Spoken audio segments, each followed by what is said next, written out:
Good morning. Good morning. Good evening. Welcome to the June 9th regular meeting of the Town of Clinton Planning and Zoning Commission. Before we begin tonight's proceedings, I'd like to ask for a roll call. Mike Florio, Yeah. Mike Rossi, Ellen Dahlgren. Here. Dylan Walter, Here. Jay Mandel, Here. Zach Fleur, Here. Ed Alvarino, Here. Cinzia Lettieri, Bo Clark, Here. Robert Corson, Here. Brian Pellegrini, Susan Marcus. At this point, I'd like to see Robert Corson for Cinzia Lettieri.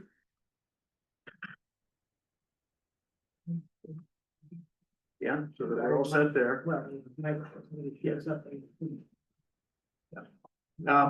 Under chair's comments, I was expecting Chairman Rossi to be here, so I'm acting chair and I don't have any comments to submit. So we'll go to item number 3 on the agenda, which is a review of the minutes from the May 12th, 2025 meeting. Does anybody have any issues or concerns with those minutes? Do we have a motion? I'm taking a motion to approve.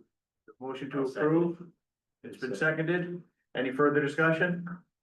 There being none, all those in favor signify by saying aye. Aye. Motion passes unanimously. It's now time to go to our public hearing portion. Now I'll ask the secretary, Ellen, to please read the legal notice. The Town of Clinton Planning and Zoning Commission will hold a public hearing on Monday, June 9th, 2025 at 7 p.m. to consider the following. PZC 25 special exception modification 20-002 pursuant to section 27.217B, 27.233B, 20.3.1.1, 27.2.2 for Indian River Shops, Killingworth Turnpike, map 43, block 45, lot 73-3, zone IDZ, applicant William Sweeney Esquire. Item 2, PZC 25-14, text amendment to consider the repeal of floating zones, section 21, the Clinton zoning regulations, applicant Town of Clinton Planning and Zoning Commission.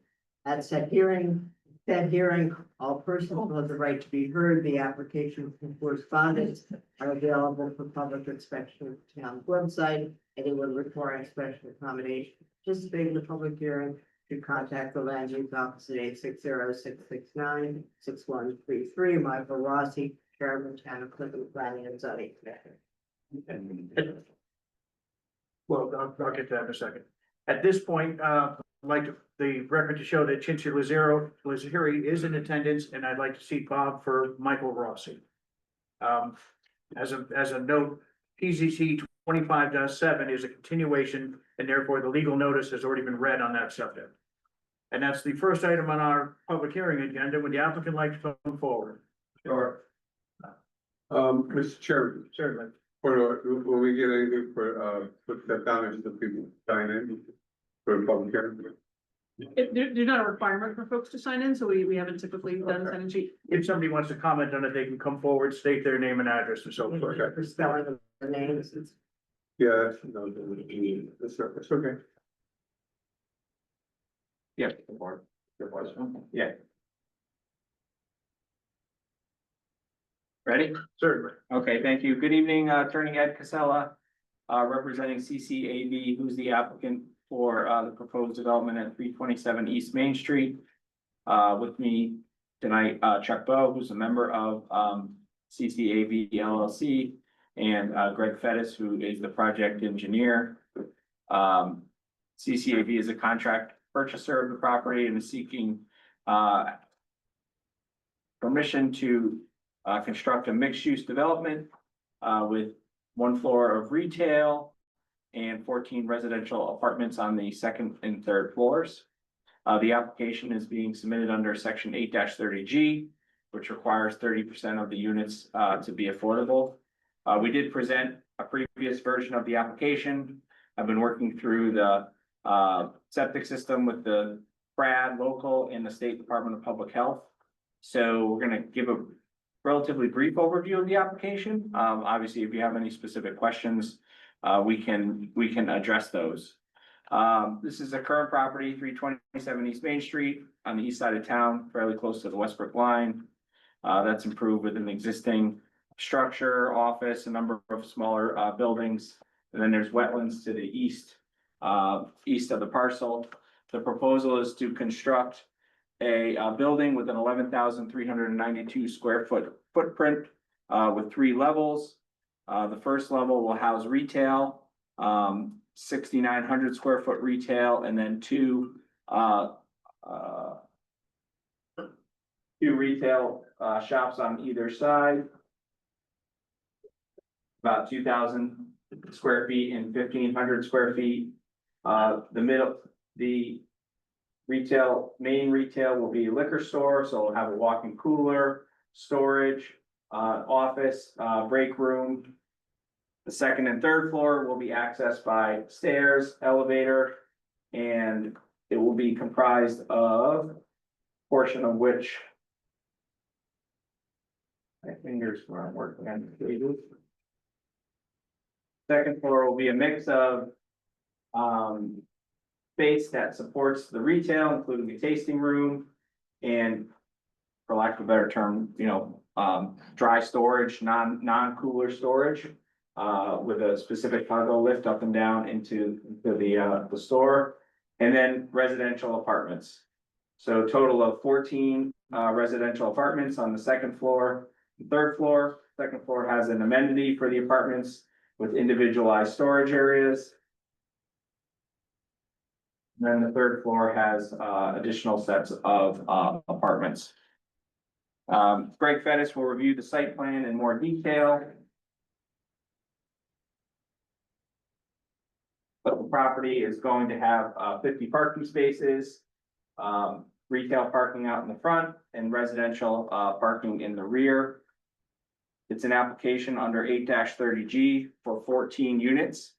14 units means 5 of the units need to be affordable. As rentals, based upon the calculations we provided, those rents will range from $1,000 to $1,200 per month for the 60% units, $1,250 to $1,600 per month for the 80% units. One of the questions we know that came up at the previous meeting was the height. We're seeking a small increase of height. What's allowed in the zone is 40 feet, and we're seeking permission to go up to 43 feet on average, when you have a calculation with the average. 3 floors fit. And essentially the additional 3 feet that we're asking for is to be able to create more of a roof peak to have a better aesthetic to the building. We've been throughout this process in a lot of communication with Abby, received her comments, received comments from the Inland Wetlands Commission, which has already approved this. Understand there's a number of conditions that they have. Received comments from Deep related to the location of this development and whether that creates any issues because it's in a flood zone. Greg will describe the development. The property will be elevated, the building will be elevated, so everything will be out of the flood zone. But this is an area where there is a mix of residential and commercial uses. So we believe mixed use is appropriate here. The fire chief and fire departments have both reviewed this application. We understand, just in talking to Abby, there's a few things in her staff report that could be conditions of approval, that any lighting be no higher than 15 feet, that we provide a dumpster enclosure, that there be signage for pedestrians, pedestrian signage to notify folks driving around that there are pedestrians potential. So those are things that we can certainly talk about more as Greg reviews the site plan with you. So I'd like to call up Greg at this point and go into more detail, and then we can answer any specific questions that you have regarding the development. Good evening, my name is Greg Fettis with Fettis Engineering, office at 70 Essex Street, Mystic, Connecticut. Professional engineer, licensed and registered in the state of Connecticut.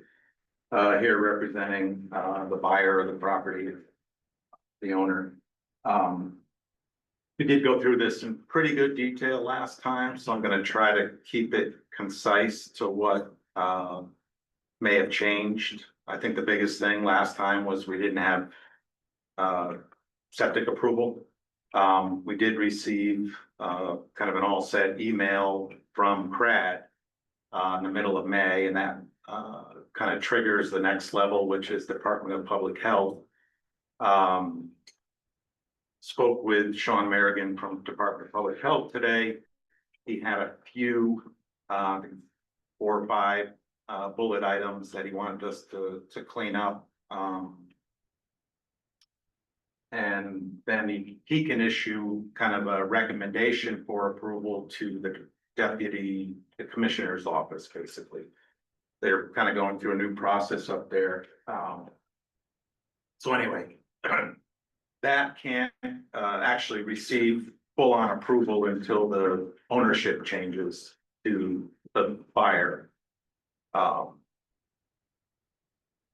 But one of the bigger items that Sean. The septic system can't, the septic plan can't be approved until. The final approval from the state can't happen until the ownership has been transferred of the property. So we might be in a bit of a little of a catch-22 here, because my client probably gonna struggle to close on the property without P&Z approval. And the reason is because the owners of this property own an adjacent property. So they look at, when they're in the same ownership, they look at them together from a capacity standpoint. Mr. Chairman, isn't that, I find it highly unusual. that's very unusual for that to happen. Well, this is a unique situation where the seller of the property owns adjacent properties. Right, but should that be addressed? That's not under your consideration. Yeah, because what if the guy buys it and they don't come on board?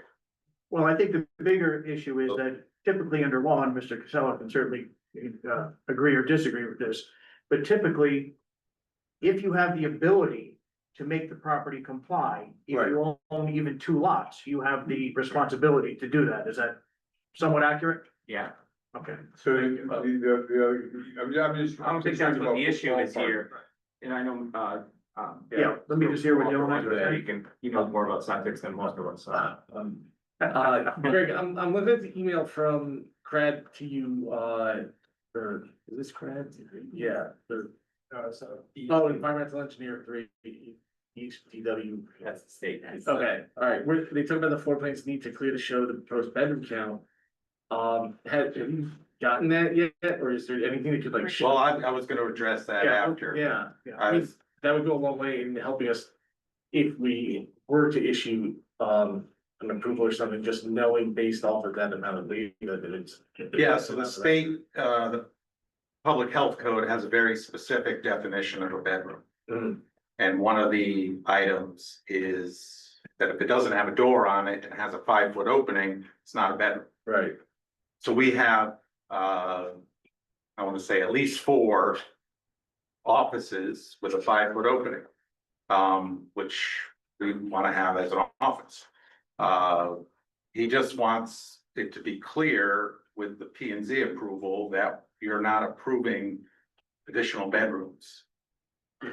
They're not, by code, they're not additional bedrooms.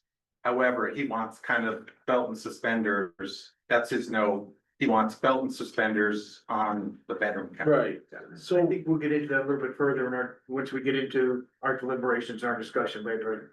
right, but also, with the. I don't know if we're talking about it tonight, the proposed, change you.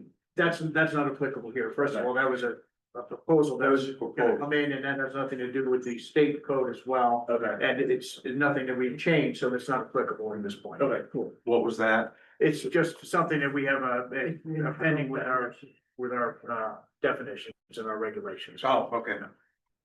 I have a point of clarification. So because of this, pending sale, we don't have a wastewater system approval yet. Is that, That's accurate. that is accurate? We Yes. have a local approval, the plan set, and we have comments for what I would call minor comments from the state. Do we have the official one from CRAD? I thought you. It was an email. That's all they provide at this point. is Abby, an did we email. receive that email? Yeah, I did upload it today. Yeah, but Okay, it was- came in at 4:50 today. Hmm. From Rebecca Drew, it says, okay, I'm all set with this revision. Can you get me a copy and a copy to send up to the state with a check for 625 addressed to the treasurer of state of Connecticut? So then, But there's no details on that, Right. correct, other than, what they're. You know, the Possibly. verbiage was what, some of the I don't verbiage. want to take your side. I don't know what it said. I like to know what it said. I think what I'd like to do is continue with Mr. Pettis' presentation, and then we'll Okay. get into more detail as we go on. I think we've raised a couple valid points that we have to discuss further. Yes, sir. Okay, so, as Ed stated, there was a couple items in, Abby's, staff, review. One was to create a walkway across the parking, so the residents can cross safely like a crosswalk. And provide a detail for the trash enclosure. Was one of the other things. We do show a trash enclosure located here, which we will provide a detail as a condition of approval. So, I guess we can get into the 6 comments, from the state. The floor plans, as I already mentioned, and Dylan had mentioned, there's a home office that shows that does not meet the definition of a bedroom. But we all know what that's gonna be. What's that? But I said, but we all know what that's gonna be with a wink of an eye. Yeah. Well, I, Understood. yeah, it meets the definition. We're happy to make it a condition of, our approval if I don't know what you do, yearly inspections, or I don't know what the enforcement is for something like that. We're coming up. Yeah, if the units shown as one bedrooms with home office need to be a one bedroom, and the occupancy is limited to occupancy under a one bedroom, I think that's. Because that affects wastewater. That affects Right, wastewater. it's Bedrooms, drive. population, and if Yeah. you're leaking with an eye, and We're you're not, putting yeah, in 2 I'm or not 3 with- people, yeah. that's gonna affect your We're not wastewater with you, for the right. town. And I think that's something that we'll have to get into in detail. when we Yeah. deliberate Yep, this. But I think that's the, what we're going to say to the state and what we're saying to you is. If it says it's a one bedroom with a home office, the occupancy, maximum occupancy is as a one bedroom. Period. Correct, but there's no limit as to how many people can stay in one bedroom. So even though you can say we're only gonna occupy one bedroom, there's no way to really enforce that, to maintain it being a one bedroom. Just That's as not if true. people could Yeah. also sleep on the living room couch. Right, it can't be, So- that so home that office can't be can't be used controlled. as a bedroom. It- So there is a mechanism. Well- The health department has jurisdiction over this moving forward. This is. In many respects, more of a health department issue than a zoning. But we have to base our decisions on Sure. health department concerns. Yeah. So, Of course. okay, please go on. So they necessarily weren't, when I spoke to Sean today, they're necessarily not concerned with the home office. They just want to be assured that it stays a home office. yes. That's. So their item number 2 was, we need to confirm that, there's no other, drains within 25 feet of the septic system up gradient or, at the same grade. There is nothing 50 feet, which is down gradient. We made sure of that. They have, the septic tank size needs to be upsized. It's basically just changing it from 4,000 gallon to 6,000. And include H20 requirements for loading. Which again, and then the hydraulic analysis that we did. There The state has a little bit different mechanism for calculating that. However, we went through it today. And we were in agreement and it still works for what we're trying to do. It was just I would say 6 of one, half a dozen of another, just a different way to calculate it. So we're gonna revise that for the state. Also, they wanted a cross section through the septic system and the building, just to show that the building isn't creating a hydraulic block for the septic. The building, since it's raised for flood purposes and it's on a slab, the foundation is only 42, has 42 inches for frost protection. So the bottom of the footing, and we're gonna detail this out for the state. The bottom of the footing is the concrete is at 8.25, and the bottom of the septic is at 7.25. So unless somehow the effluent flows uphill, the concrete is not gonna block the down gradient flow of effluent. We're gonna detail that out as they requested. H20 loading design for leaching, which we have on the plan. I think he just missed it. So, but we'll confirm that he has that. So those were the items. I would say probably maybe the most controversial item is the bedroom count and the office stuff. The rest of it's kind of just, nothing's gonna change physically on the plan. We're just gonna detail up some stuff. How many bedrooms did your count that you submitted for the plan for the septic system? 15 bedrooms. But on your count, on your sheet, you showed 21 bedrooms. Look on your calculation sheet, I believe it's on the second floor plan, 14. right, isn't it? Are you talking about the elevations? No, if you go to keep going. On the septic plan? No, I didn't see on the septic plan, but on the architectural down below. Yep. On the last sheet, was it? The second floor sheet, I believe it was. Yeah, with the table.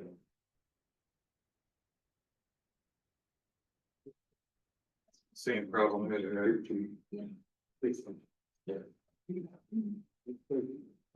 I did count it a couple times today, but I could have made a mistake.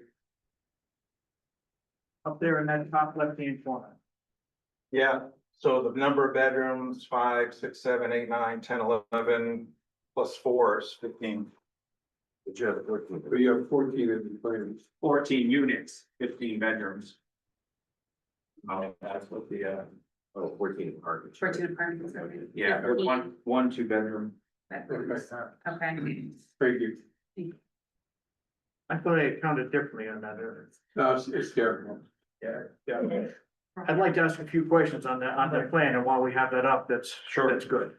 So you have the different listed as different styles, type A, B, C, so on. Yep. On type A, you have type A units that are completely different. You have 2 of them. One is a 2-bedroom unit claimed to be 1,015 square feet. And the other one is a studio that's claimed to be, it's also claimed to be 1,015 square feet, but they're clearly different. The two type, 2 type A. yeah, they're 1-bedroom units. So it's 2 units. But if you look on the floor plan. There are 2 units described as type A. I believe it's, if you go from the top, yeah, I'm going by my recollection, go over, the third one over. Yes.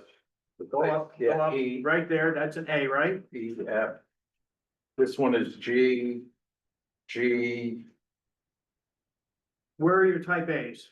I'm looking for them. Type C, type B, type B. They're on the second floor, top left. Yeah, that's what I said. I believe it's the third one over in the rear, and then the second one down in the far left-hand side. That says type A. And that says type A. Oh, okay. So one type A goes this way, one type A goes that way. Alright. But is it one, may I come up and take a closer look? Yeah. You're right. He's on the wrong feet up there. Long one up. Okay, should go there. Be the third page. Yeah, This type A is clearly an efficiency. There's no bevel. no, it's here. It's an L shape. They're both L shapes. So here, Okay, gotcha now, okay. let me put this up so I can show everybody. So, yeah, this. So there's the two type A's are here and here. This type A goes like this, all the way into the bathroom, into the bedroom, so it's that L. Yeah. And then the second type A comes here to a vestibule, bathroom, bedroom. Gotcha. So this block has two type A's. And then there's 3 type B units, correct, which are 1-bedroom units. Those are all, well, let's see. Those are all on the next stuff. Yeah, type B, those aren't spelled out, and then the third one is. Right here, so 1, 2, 3. Okay. So that's 3 Yeah. bedrooms. And you said there's 2 type A's, those are both 2-bedroom units or 1-bedroom? Those are 1 bedroom.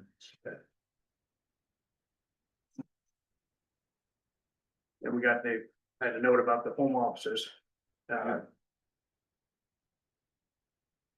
Type D is a 1-bedroom unit, there's one of those. Type D is a 2-bedroom. Type And there's- A, 2-bedroom, yeah. And there's one of those, and, I think that's down up on the second floor. I think that's here. This is in the corner, it's a large unit. Okay. And then type B is 2 units, correct? 2 units, yes, And they're 1-bedroom units? 1 bedroom. Yeah, there are no studios, these are all full 1-bedrooms, yeah. And what do you show them in your general information table on there? I believe was it listed as 2 bedrooms or just 2 1-bedrooms listed as 2?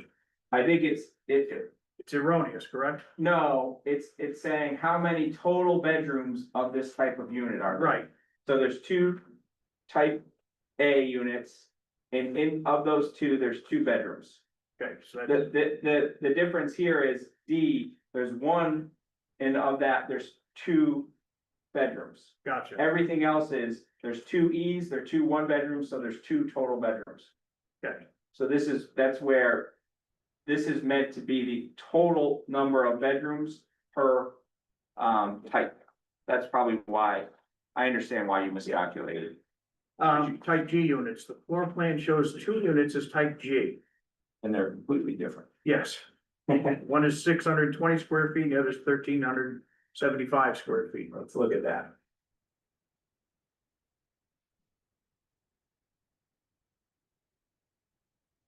This is, yeah, it's that.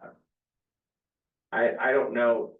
And these are L-shaped again. So this G goes over into this bedroom. This G goes over into that bedroom. So it's listed incorrectly as the square footage on one of those? It kind of looks like it. Yeah, it definitely looks like I it. can't, Yeah, I think the 620 is wrong. yeah. So we could, obviously correct that. Cause it is a full 1-bedroom.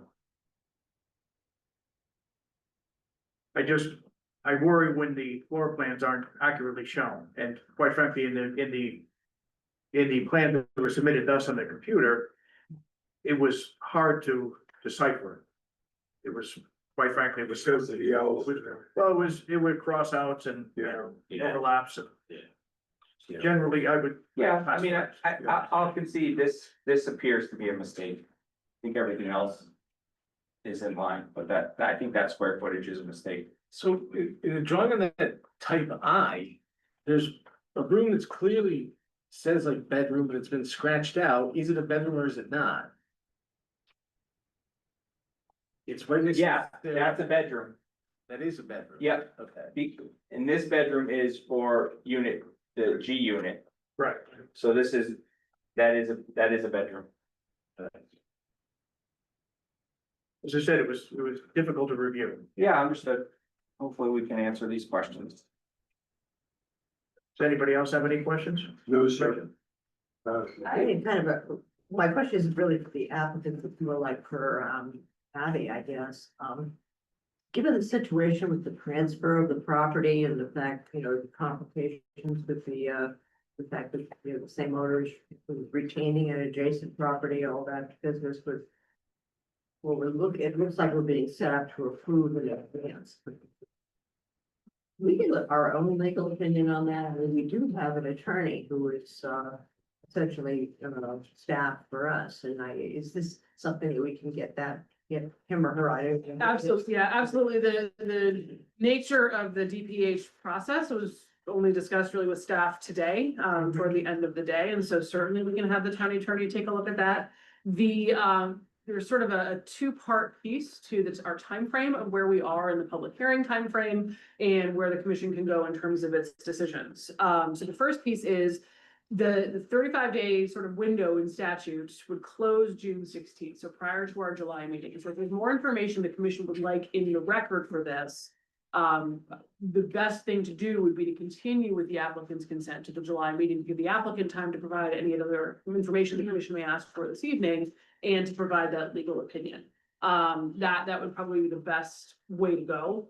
If the commission were to feel that you had enough information to close the public hearing and then begin deliberations, you could certainly, think about that as well. But if there's new information or a response that is desired from the applicant, in response to the legal opinion, there may be some additional desire for the applicant for the record. Right, but I mean, I know we could ask the attorney's opinion, but if the applicant wants to respond to it, we have to get their permission to continue. To continue, so that, Which means that it's definitely in the applicant's interest. I mean, it's not for us to make the decision, but it would certainly be in their interest to agree to the extension of time. I just never see anything like this type of procedure ever. I gotta be honest, in all the years, so I'm kind of with Ellen on it. I mean, you get a pre-approval or non-approval and without some type of clarification on the.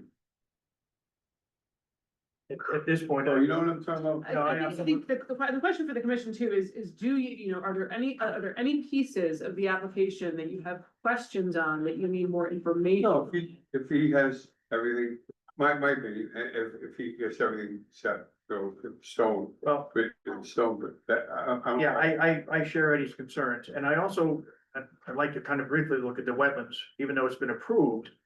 Just as a reminder to the commission, we by law have to have the opportunity to review the wetlands decision. Right. But we do not have to agree with it. Correct. And if you look at the wetlands decision, there are what I would consider a few major conditions, and I'm uncomfortable with these conditions. One of them, condition number 1, prior to the start of work, the applicant shall provide evidence, including soil test bit data, to the satisfaction of the town engineer, consulting soil scientist, demonstrating that soils underlying the existing wetlands and proposed wetlands resource areas will maintain the hydrology required to function as a sustainable wetlands. So that's one condition that has. If I remember that, if I remember that verbiage correctly, we were talking about maintaining. Keep it clean, they have to be cleaned up. You remember that correct? We talked about being, Well, maintaining it. I remember it clearly. We're at elevation. Majority of the wetlands is, let's just say for argument's sake, the majority of it is at elevation 3. We're expanding it at elevation 3. So I'm not really sure what we can do to prove that this elevation 3 existing wetland is not gonna carry over to a. Well, I'm guessing that's why he's asking for a soil test bit done. I can provide a little bit of clarification. So Thank you. I believe what the town engineer was looking for at the time was infiltration tests to make sure. And so I guess the conditions in wetlands exist as they are. And I think for this commission, the question is, do those, so the wetlands is clearly staying, they're in their lane of looking at resource area impacts, right? So what are the impacts to the wetland itself?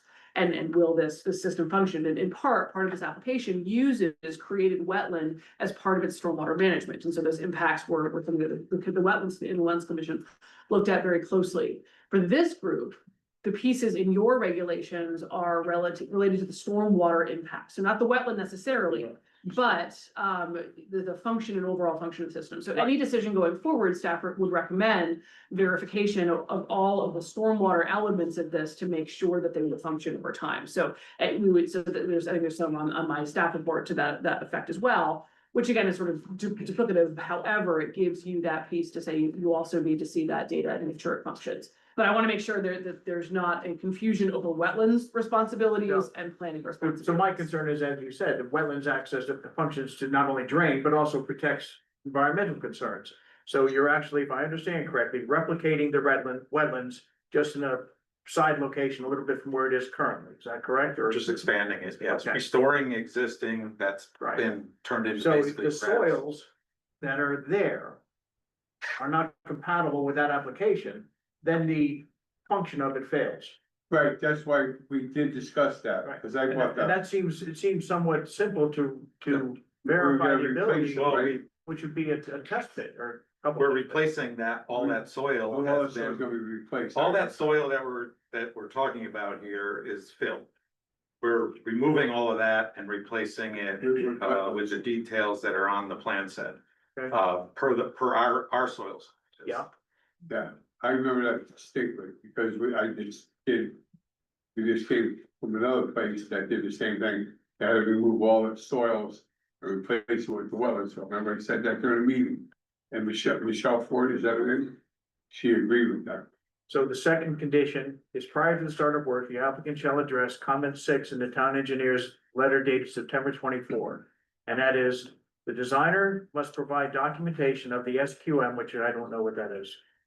Standard 2, stormwater runoff quality control. This requires the post-development 2-year storm to be 50% and the pre-development storm, 50% of the pre-development storm management. This must be calculated and documented in the stormwater management report.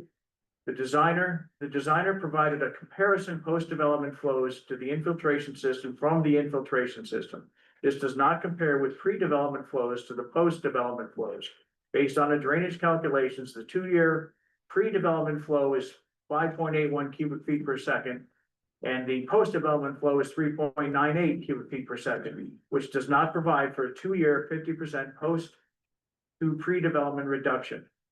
So a new comparison in pre-development flows to post-development flows must be made to determine if standard 2 is met. Again, I'm not gonna pretend I know much about wetlands, but it seems to me that this is significant because this is in a flood zone. So if your ability to absorb is not able, if you're not able to do it, this seems to be a pretty serious concern. And yes, Jim, sir. I have I guess a question around that, and it's kind of a comment that I have as well. So I guess my question is replacing all that soil with fill, and maybe this is a question for Abby, does that negate the fact that we are in a FEMA AE 12 flood zone? And according to Deep's May 9th, 2025 letter, that the property lacks dry access during a 100-year flood event, and where Deep explicitly warns of the potential of up to 8 feet of water inundating Route 1, eliminating egress and creating a life-threatening hazard for residents and responders. But the stormwater system will not affect the flood elevation. Is that a That's correct. We're at, our wetlands are at like elevation 3. Like, we're in a AE12 zone. So it doesn't mean that the floodwaters are gonna come up to 12 feet. That's the number they picked. There's a still water level, which is below that, but yes, it's way over all of our wetland stormwater areas. So how would you correct the situation that they outlined, that the town engineer outlined in number 6 in his report? Where he said you're not at that 50% level. I think we are, and I think just the way, he didn't like the way we presented it. So Again, I think some. I will- we well, need some clarity. we need to satisfy that condition, which we will do, in order for our wetland, approval to be valid. Right, but you're putting us in an awkward position, asking us to approve an application where Mhm. flooding is seriously concerned. And you're asking us to approve it without knowledge of if it's gonna be applicable or not. Well, there are two different types of flooding. There's Understood. stormwater flooding, and then there's, it, Long Island Sound, Atlantic Ocean flooding. Understood, And Atlantic Ocean flooding is up here and stormwater is significantly below that. And planning and zoning needs to take into consideration both when we're approving something, because the public health and safety of the people of this town and what we allow to build is literally why we're sitting here, it's our charge under 8-. correct? Third concern is, their concern listed is, says number 25, the north and south wetlands are formed by an earthen berm, which acts as a weir for overflow from these wetlands. The weir discharge from the north and south wetlands is negated by the automatic storage overflow setting in the hydro pad. Therefore, it is difficult to determine the velocity of flow going over the berms. The velocity will determine if the earthen berms will erode when they overtop. The designer must evaluate these velocities over the berms to determine if the berms are stable or if they need to be lined with stone. Again, that seems to be an We did- issue that could be engineered out. I We don't. I did don't know provide why that it's important. information and it was ignored during that letter being written. The north and south are basically at the same elevation. Yes, there's a weir connecting the two, but the flow is insignificant, which was proven technically to the town engineer. Okay, so I think, in my opinion, I think it's prudent of us to ask for the applicant to issue an extension. We have several issues that I think could be, if that's been taken care of, you'll have another 30 days to get a letter confirming that's been taken care of. We have the outstanding septic issues. We have the lighting issues that I'm not sure if they're shown on the plan that Abby had brought up in her comments. Fire marshal? And the property lines. Property transfer. Yeah, property transfers, and also the lot lines, because they might change. So all these things really should be, my opinion, I'm not sure if the commission agrees. But I would be hesitant to move forward, or I don't think it'd be fair to close the public hearing to the applicant. I don't think it'd be fair to them. Because I think you should have a chance to address these issues, and that's up to you, folks. The fire chief also weighed in as well, as requiring a fire hydrant will be required. Did we Well, also too, on the property? And then there was some building Sprinklers. official with ADA accessibility requirements and elevator concerns and structural design for ADA accessibility. Has that been addressed? Through the chair, I can, so those things are typically addressed at the time of the building permit, so we put them in the staff reports and we provide initial reviews from all of our different officials. So that there's no question in the future that these things will be required, so things like final hydrant location, EAS boxes, unit types, those kinds of things are typically done when there's the level of detail at this stage is not sufficient for those officials to make a clear decision, so they're putting folks on notice. wouldn't something like the fire marshal also, or fire marshal or chief, I'm not sure which. Also noted the sprinklers, shouldn't that be reflected somewhere in the footnotes of the plans or something of that nature that, What building you have, Egress. you're gonna have your hydrant, Those things would have to be required as part of the building permit application. Yes. So this decision does not sort of preempt those wouldn't affect the fact that those requirements still exist. This is sort of to put folks on notice. You could certainly add the condition that things are compliant, but it's sort of, it's redundant in some way because those. Mr. Chairman. Well, Ellen, Okay. okay. So go ahead. Could we make it a condition of approval that the leases reflect occupancy, specifically in the case of these 1-bedroom plus den apartments, could we make it a condition of approval that they be leased specifying maximum occupancy, I think it's 2 people for a 1-bedroom. I would want to check with the Yeah, I town was gonna attorney on say, that. I think restricting actual number of people living in a unit gets dicey quickly. And so I just want to make sure there's no case law that would put us in a different position on that. So let's try, that would be a town attorney question.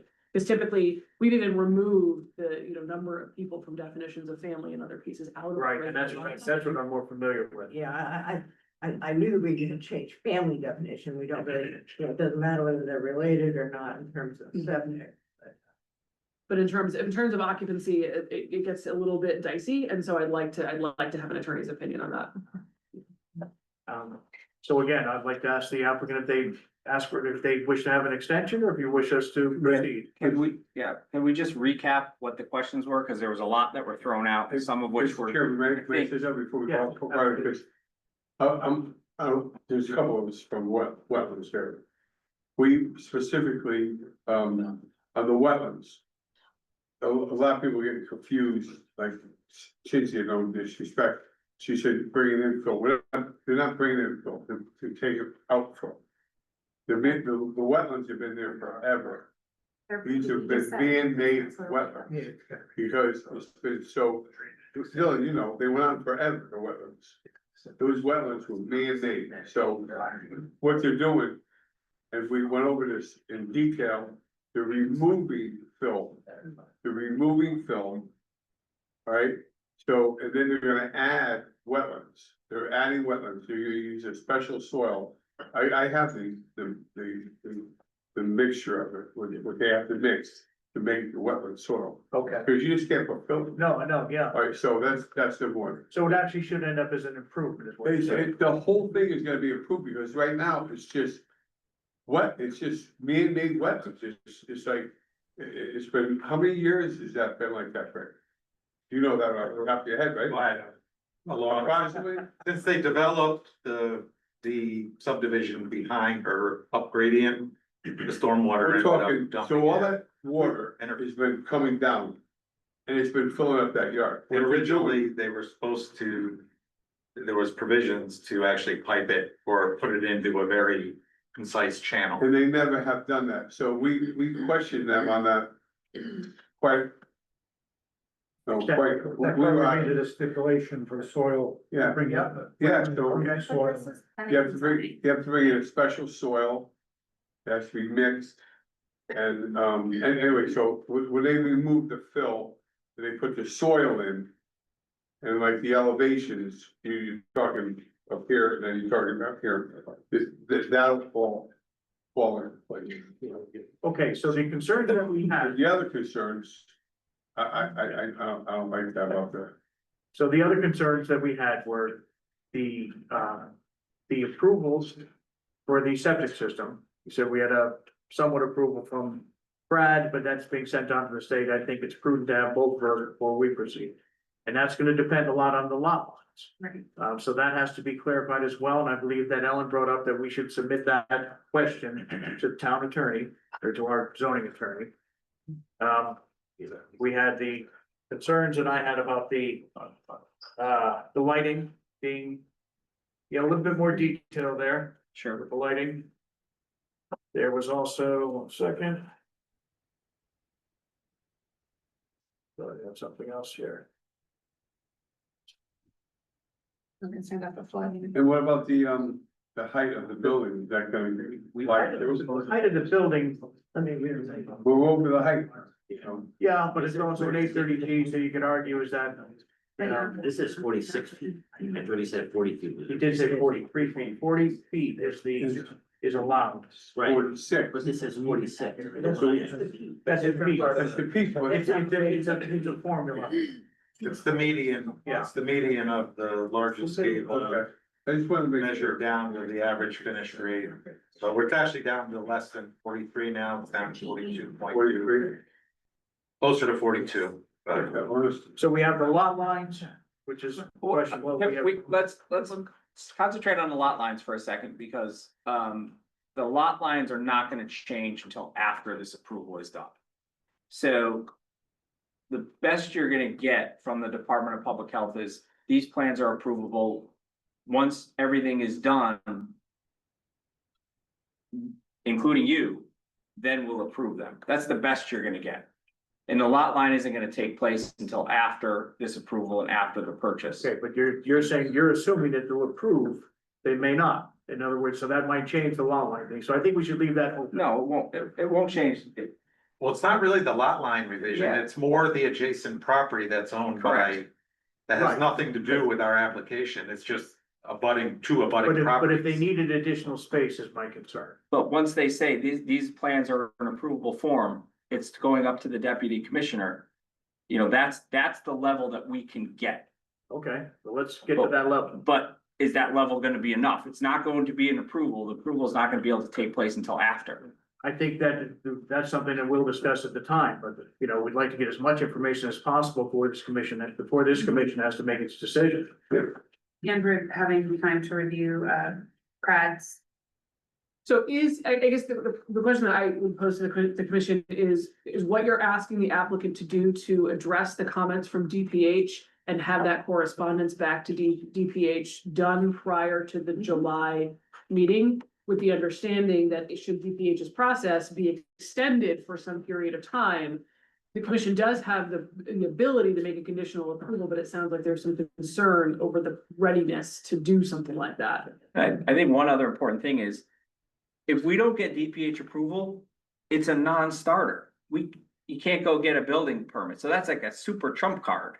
So, Understood, but and I know you want as much certainty as possible before you issue an approval, but I think the best type of certainty that we're gonna give you is, here are the comments that we had, they've been addressed. We'll send it up to the commissioner's office and hopefully in 60, 120, 180 days, get an answer. Mr. So, the last time we had this meeting, and at the wetlands, meeting, none of this was in there. We didn't have any CRAD approval, we didn't have any review from DPH, we had nothing from septic didn't have- until The 3 weeks ago. The neighbors, you know, this is approval, we'll do this, we'll do that, that's all, it's all ambiguous. You need more of a, something stronger language, But- that's my opinion, I mean. We're gonna be going through all these all these approvals and everything, and the person changes his mind, I mean, so, I don't. But that's at our risk, right? If you approve this, subject to us getting DPH and we don't get DPH. We can't put a shovel in the ground, we can't get a building permit. The town doesn't allow any development. Okay, so now you get all that, so then the neighbor says he's not gonna go ahead. Correct, then we're up. With the lot line, so you got, you have very ambiguous things on the table, so I mean, it's either one, the other, not both, so that's my opinion. Yeah, the lot line has nothing to do with this application. I mean, I don't, the decision is up to you whether you wish to close the public hearing this evening or ask for an extension. I just wanna make sure we have the full list, though, and that we kind of stopped on the lot line, because I wanted to see clarification. I also have revised the floor plan to have the correct square footage. Yeah. Trash enclosure. One thing that hasn't come up is the sidewalk. There was a comment about the sidewalk, so I think that bears, because the problem here is the wetlands actually encroach over the wetlands encroach over the property line to within, what, a couple of feet of the asphalt, the road asphalt. So it's not feasible to have a sidewalk on this property. You can see how close the actual wetland gets to the shoulder of the road. In my opinion, it's an acceptable argument, but that should be included in your presentation, you know, in your plan or footnote on the plan or something of that. Okay. This site plan also includes the revision, there's no further revision on this, of the lot line, it's there. This will be formality at the closing where we sign off on it, but it's there. Okay. And then secondly, Mr. Pettis, you said that the berm issue was misunderstanding or that it's been corrected. I think he was looking for a velocity calculation between the two. The upper and lower, or northern and southern detention areas. I believe that's what it was, but I think, so if that's been, Yeah, that's Correct. relatively straightforward. The other, well, it's still a concern here though, so that'll give you time to address that, so that issue is not an issue coming forward to us. what was the specific concern?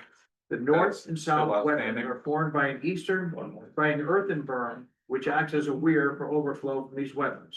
The weir design, the north and south wetlands, is negated by the automatic storage overflow setting in the HydroCAD Therefore, it is difficult to determine the velocity of flow going over the berms. The velocity will determine if the earthen berms will erode when they overtop. The designer must evaluate the velocities over the berms to determine if the berms are stable or if they need to be lined with stone. So that's an engineering issue that either you come up with you should be able to come up with a calculation of the velocity, which he's Yeah, we asking did for. already and sent it. And if he, You already have that, Craig? Yeah, but so if. I'm not worried about that, I'm Right. worried about the. But you understand that we are worried about it because it's still an open issue.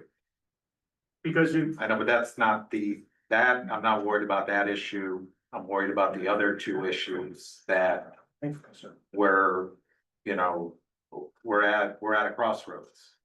I don't know that I can ever satisfy Chuck and the wetlands, the soil scientist that he brought with him. So that's, it's not gonna affect anything we do with the site.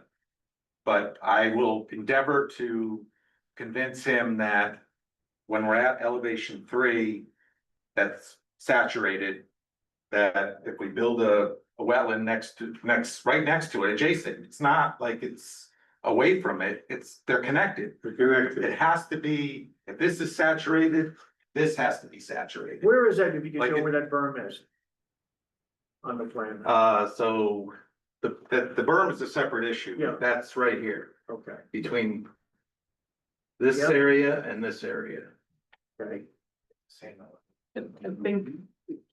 I think that what might be helpful is that if there is an agreement to be able to continue to the next meeting, a meeting between Mr. Fettis and the town engineer, the consulting town engineer would be worthwhile, that we can certainly facilitate in our office. I think the concern relative to the expansion of the wetlands was not the elevation of the wetlands themselves, it was the underlying soil underneath what may be brought in to make sure the infiltration rates were Right, correct. that's why. And there was a lot of they're discussion. Supposed to remove all that. Well, but there was a lot of discussion at the wetlands level on whether or not it would function for wetlands hydrology, and the question for the commission, is there any stormwater treatment element of this that may be or capacity that would have some, effect based on that underlying Well, soil. that was my question So about the that's- soils. Right, but I think those comments stand, so either way, they have to address them for wetlands. And the question for the commission is that if you see elements of those conditions that could affect the function of stormwater on the site or the safety of folks on the site,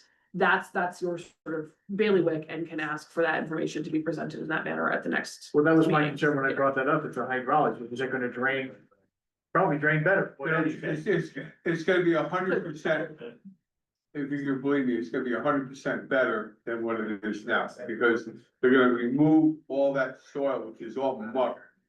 They're gonna put wetland soil in it. You know the difference between wetland soil and mud and fill. So that's gonna be removed. They're gonna add all new soils, because we went on them for like an hour. I think Michelle Wood was here or something, Michelle Ford, she was here forever. Okay, so again, I'll ask the question of the applicant, do you wish to ask for an extension, or should we close the public hearing? We'll do the extension. Thank you very much, so the applicant is requesting an extension to our July meeting, Still wanna hear from the public. yes. Is there anybody from the public that wishes to address or any questions?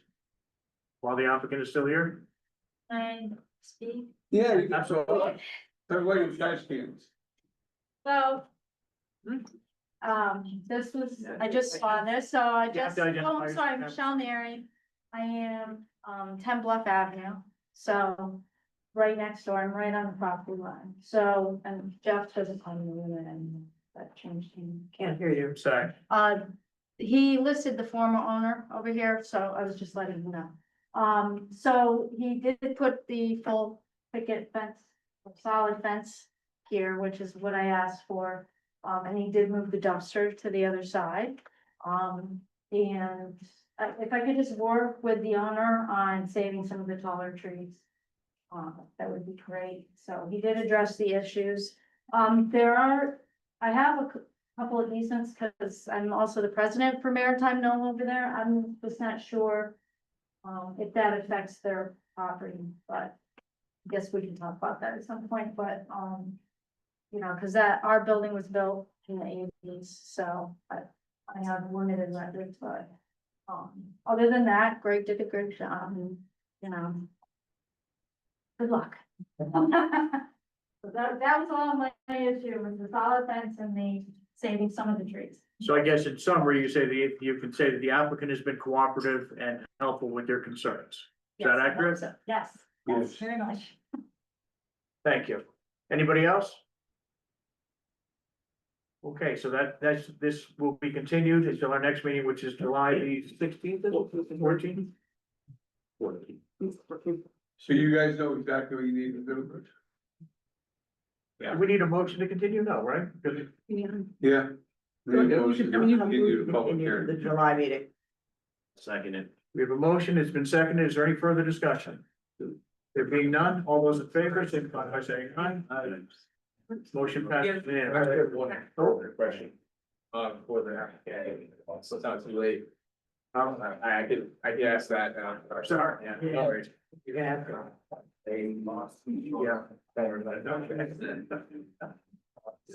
Okay, now it's time for PZC 25-10, which is a special exception modification pursuant to section 27.2.1. This is for Indian River Shops. Would the applicant or the applicant's representative like to come forward? We'll just ask folks to kind of keep it down just so we can hear, because the recording won't work if there's. Let's give it a minute. Yeah, that's fine. Are you able to put up the, Yep.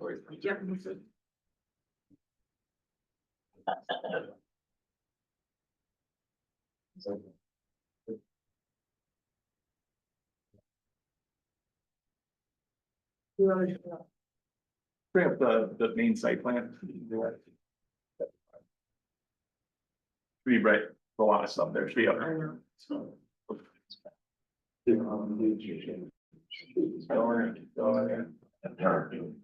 See, I'll go down now. Fine.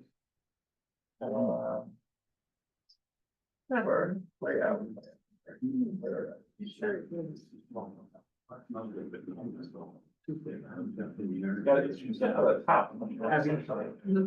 You did note also a question for the town attorney about whether we're able to learn. The occupancy, yeah, so I, as the chief case procedure, yes, the occupancy, and I'm gonna see if we I can. don't know why it's wrong later. Maybe go to page two of that. Yeah.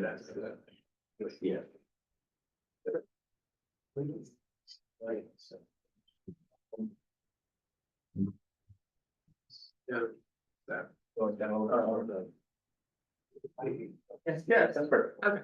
That's great, at least me. We all set? All set. Thank you so much. Good evening. For the record, my name is Bill Sweeney. I am a land use attorney and a partner at the law firm of Tobin Carberry in New London, Connecticut, and I want to appreciate the opportunity to appear before you once again tonight. I appear before you on behalf of my client, Indian River Shops LLC, in connection with its application to modify special exception 20-002 for the Indian River Shops development located along Killingworth Turnpike here in Clinton. There are proposed minor modifications that we're seeking tonight to this previously approved special exception. These minor modifications affect certain uses, buildings, and the configuration of lot lines within the shopping center. Joining me tonight in the audience is Ken Navarro. Ken is a principal with Indian River Shops. I also have Greg Fettis, who is the project engineer, and Matt Williams, the project architect. He's sort of hiding behind the boards there. He's here as well. All of these people were here 5 years ago for the original approval too. So it's the same team that we had 5 years ago, and we're happy to be here again tonight. Tonight, you're going to sit in your administrative capacity in evaluating this request for modification. I would, for the record, I would submit to you that all the necessary notices and the sign were put up prior to the hearing, and we certified that to Abby. I'm going to just go over a very brief overview of the 4 changes that we're seeking tonight to the approved plans for the shopping center. And Mr. Fettis and Mr. Williams will go through the details of 3 of them, which are physical on the site. The 4th one, which I'll detail first, is just an issue of really use. For those of you who weren't on the commission back in 19 and 2020, just a brief background. Over 5 years ago, this commission granted both special exception and subdivision approval for the construction of Indian River Shops on a 37-acre parcel of land, which was the former site of Morgan High School. The site was long targeted by the town for comprehensive redevelopment, and it was put in the interchange planning focus area identified in your 2015 Plan of Conservation and Development. Ultimately, this commission rezoned the property as part of the Interchange Development Zone, also known as the IDZ. And it's discussed at some length in the staff report that Abby's provided you that the key priority for this property was to encourage cohesive and high-quality design and enable mixed and complementary uses to create a vibrant and thriving gateway to Clinton. Section 20 of the zoning regulations, which is your IDZ regulations, makes clear that the purpose of the district is to permit and encourage variety, flexibility, and most importantly, commercial viability. My client's original application, which this commission approved, included about 65,000 square feet of mixed commercial space in a number of buildings along Killingworth Turnpike, several eateries, an anchor grocery store, which is the big Y that's built there today, a hotel at the rear, a riverside park and walking trails, and extensive landscape common parking areas. So despite COVID hitting us in 2000, right after the approvals, and quite frankly, some very significant shifts in the commercial retail sector over the last 5 years, Indian River Shops has been a success. Phase 1 is fully complete. We've got one of the retail buildings sort of on the far northern end of the site. We have the supermarket put up. We have the Riverside Park built. We have a lot of the infrastructure is in, the parking lots are in. It's been a success. Phase 1 is fully complete, and we're now starting to shift to the implementation of Phase 2, which is going to include some additional commercial development. And as we move into this new phase, there are some minor tweaks that we're looking for to the original approved plan to accommodate certain new uses and new tenants that weren't contemplated back when we were here originally.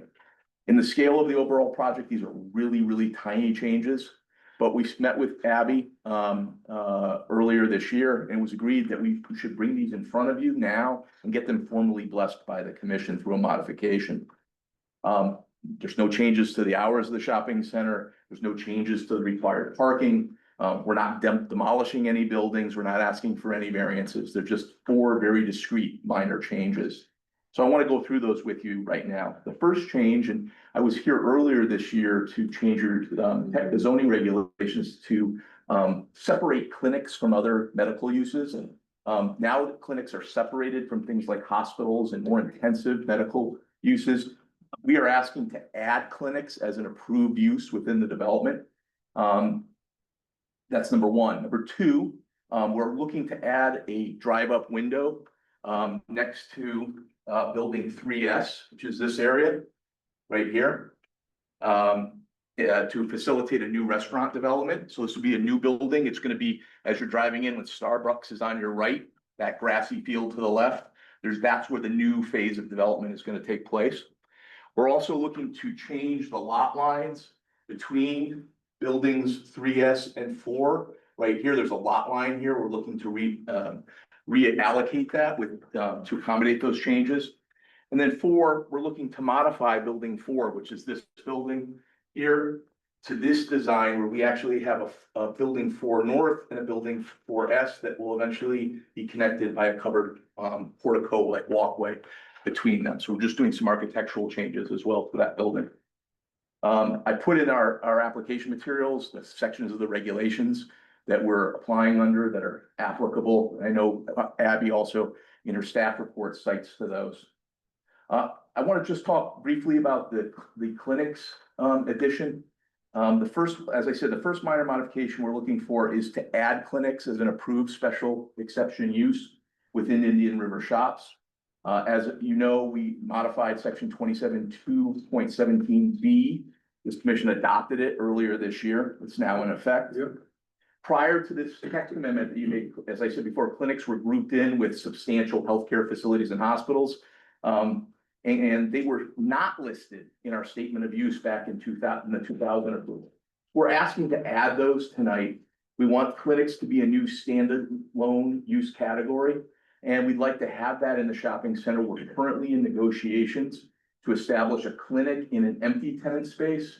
If you've been down there in the building that was built here, we've got the Madison Furniture Barn in this portion of the building. But the southern edge of the building was a mattress company that went out of business almost as quickly as it took over the space. That place is vacant. We're in negotiations with the Yale New Haven Health to hopefully have them occupy that space. And so we're looking to be able to just literally move into that already finished space. Modification doesn't do anything to the approved plan, just simply allows us to have a clinic in the shopping center. And that, you see this in a lot of shopping centers throughout the region. These urgent care clinics are very popular and they're a good fit for this type of use.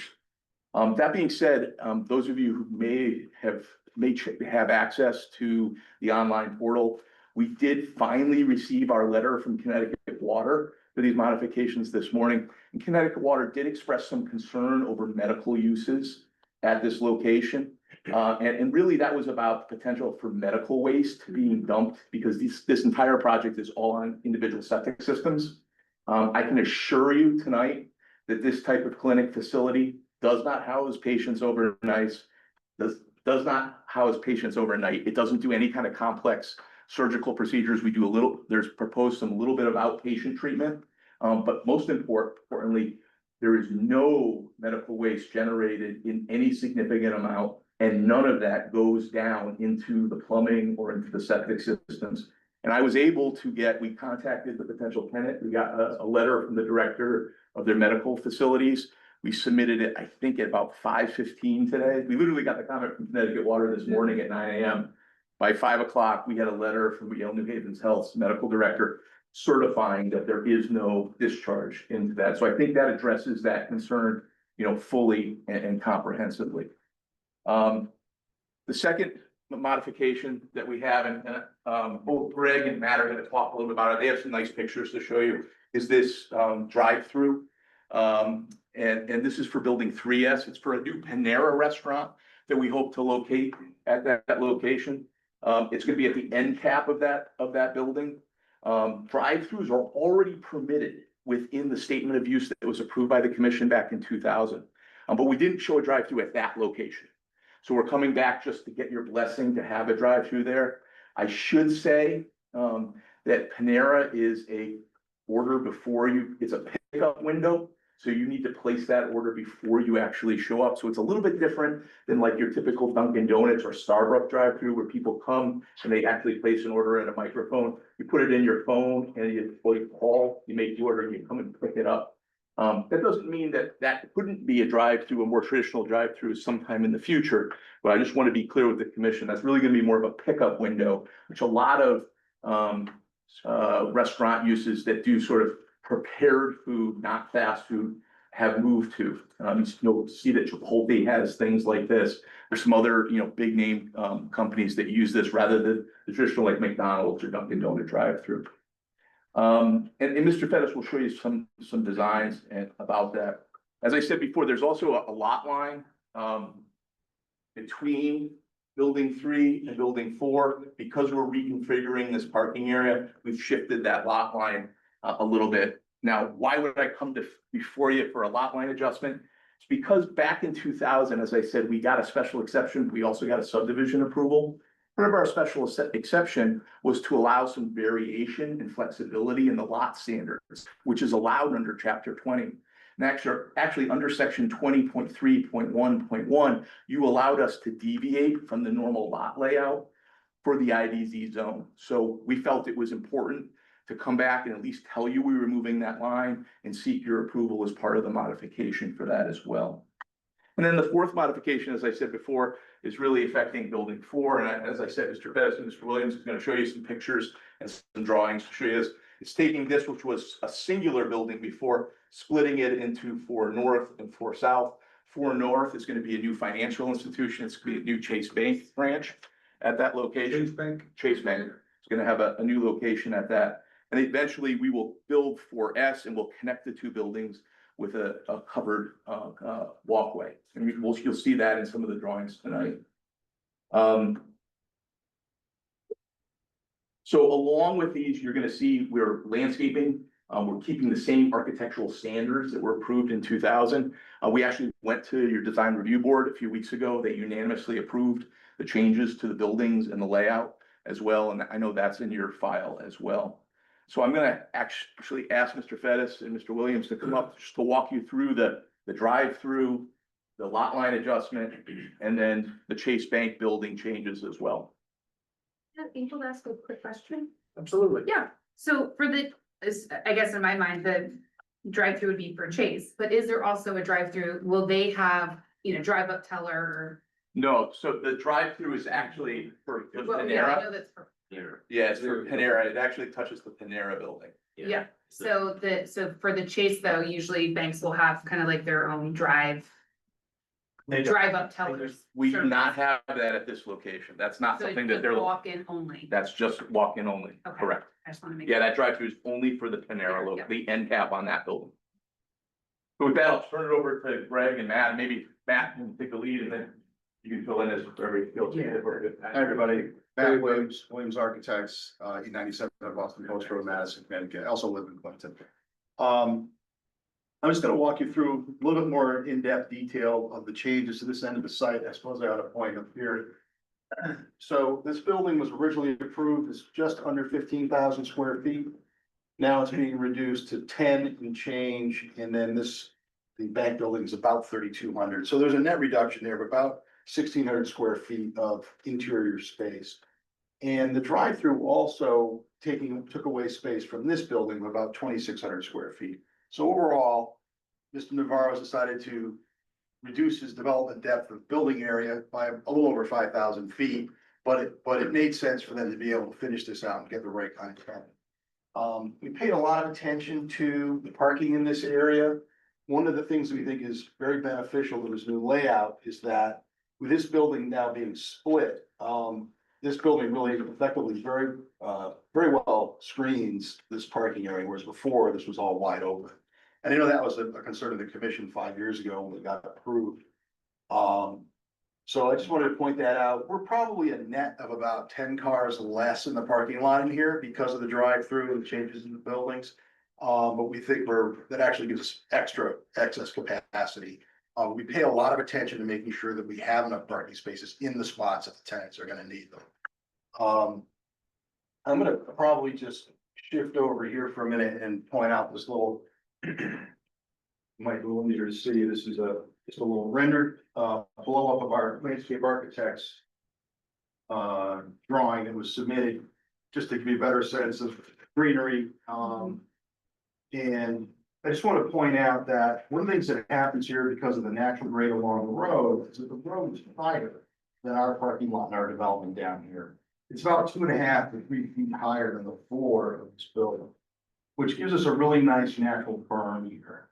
One of the things that we feel was very successful was a Starbucks drive-through where we had even more grade differential. Cars sit down, so you don't see it, This has a very similar effect. And on the architectural two-dimensional drawing, we tried to emphasize that. I also pointed it out at the design review. And I think that Greg Wilson of Fuss and O'Neill is our landscape architect, did a very nice job of putting, he's got juniper green giants in here, and a number of other really attractive species that he's got planned to plant along here.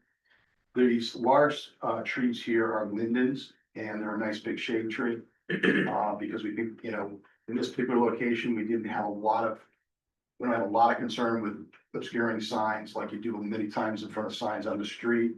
So we wanted to make it feel as green and park-like as we could. There is a dumpster location here that wasn't here previously, but we've tucked it in under this tree. It's fenced, probably with a wall, not really a fence. I'm not sure we've given you detail on that, but it will be very effectively screened, and I don't think anybody's really gonna know it's there. So I actually think it's probably gonna be a little more innocuous than the Starbucks and less active is what we would expect from this tenant as a drive-through. We still haven't, landed anybody to fill that building, but there's been an awful lot of interest, and we're hopeful that that'll happen soon. We didn't submit that building design for revision yet because we're not sure what it's gonna be. But it will certainly be compatible with the other. How many square feet is that? This is 10,000. Yeah, So the bank is the smaller building to the left. this is one right here. Yeah, and this roof connector that Bill alluded to is right here. It's not a pedestrian way to come through. It really just gives them their exterior exit way that comes out underneath, but it gives them a little bit of cover. And we thought architecturally it all looked better if we linked rather than broken up. And the berm, with the green giants Yeah, is gonna be really to obscure the drive-through, I mean. yeah, I mean, it's actually naturally there, because the drive-through sits down 2 or 3 feet lower than the sidewalk up here. But the grading sort of allows that. All I'm saying is natural, that the cars will be lower, headlights and things won't be seen, that kind of thing. It's just one of those, sometimes you get lucky, right, when you're trying to arrange these things, anyway. But that was a concern to block, so the headlights didn't. Yeah, we really wanted to make it, for really in the interest of the aesthetic appeal of this development, which you can probably tell so far has been a very high priority developer. We wanted to be able to continue that. There is an outdoor seating area, which is under a roof canopy. I'll show you the building in a moment, out here outside the proposed Panera location. And this, in the reduction of area of this building, one of the nice things is there's a lot more outdoor space now in front of this building, whereas before, on our original approval, this building came way up in here, very tight to the curb. So I think overall, the massing is friendlier. It would be, And how much seating total? I don't remember the number. Greg Fettis might know because he's done the septic design. Is it 60 or something? In total? I'm not sure, but confirm that now. yeah, I think it's 50 inside plus the outside, I think. 50 plus, yeah, it's around probably no more than 60, I would guess. I think it's 12 or 16 on the patio. It's between 12 and 16 on the patio. Is it? Is that what it is? Okay, Depends on how they lay out the final. yeah. Since we're over there, I'll show you the renderings we had done of that building. Abby, I just got these renderings today, so I'll need to upload them to you. Or you can leave them for you. So this is from the parking lot side. You can see the umbrellas, this sort of accent the reality that there's some outdoor dining there. But this is a fairly deep canopy here that covers that outdoor area. And it's a combination of brick, board and batten, and some horizontal siding, some of which we used on a couple of the other buildings. Great. Yeah, the colors are still sort of in a state of flux. Ken and I usually talk about that till the day the painter shows up. So, but we're still working on that, and but we think it'll be a really nice, attractive addition. It continues a lot of the character of the 2 north building, referred to Barnes and et cetera. So that was our basic objective. It's hard to see from here, but in front of those umbrellas, are those bollards or are those tables shown? Is that some type of blocking from the? No, there's actually a sitting wall out here, a masonry sitting wall. My concern was, it's something to protect people sitting out there from the park. To protect the people. And this is all outdoor walking plaza. This is not driving area. So there's a lot of space between here and where the cars park. So those are planners, and sometimes we give the render a little artistic license with that, I think that if you study the landscape plan, he's got a lot of really nice species all around. Well, actually, he doesn't out here. That's why the planters are in here.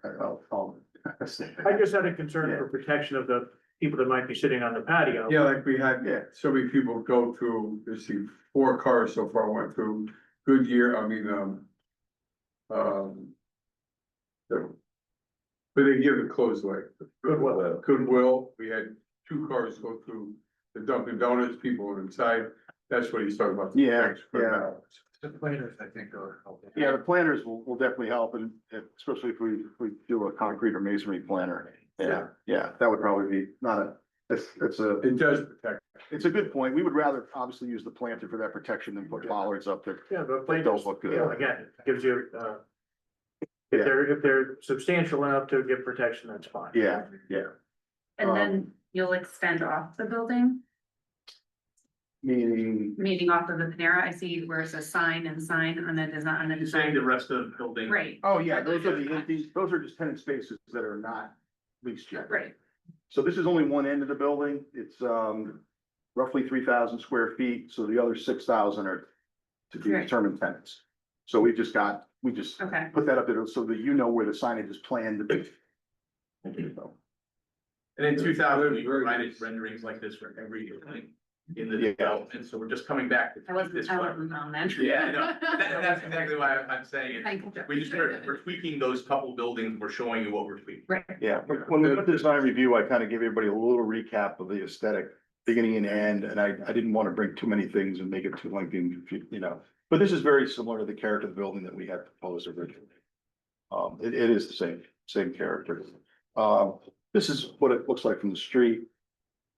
And you can see the green giants and the people in the car down in there. The renderers don't contour their base map, so they don't capture that 2 to 3 foot offset lower. But I think it'll be very effective with the screen.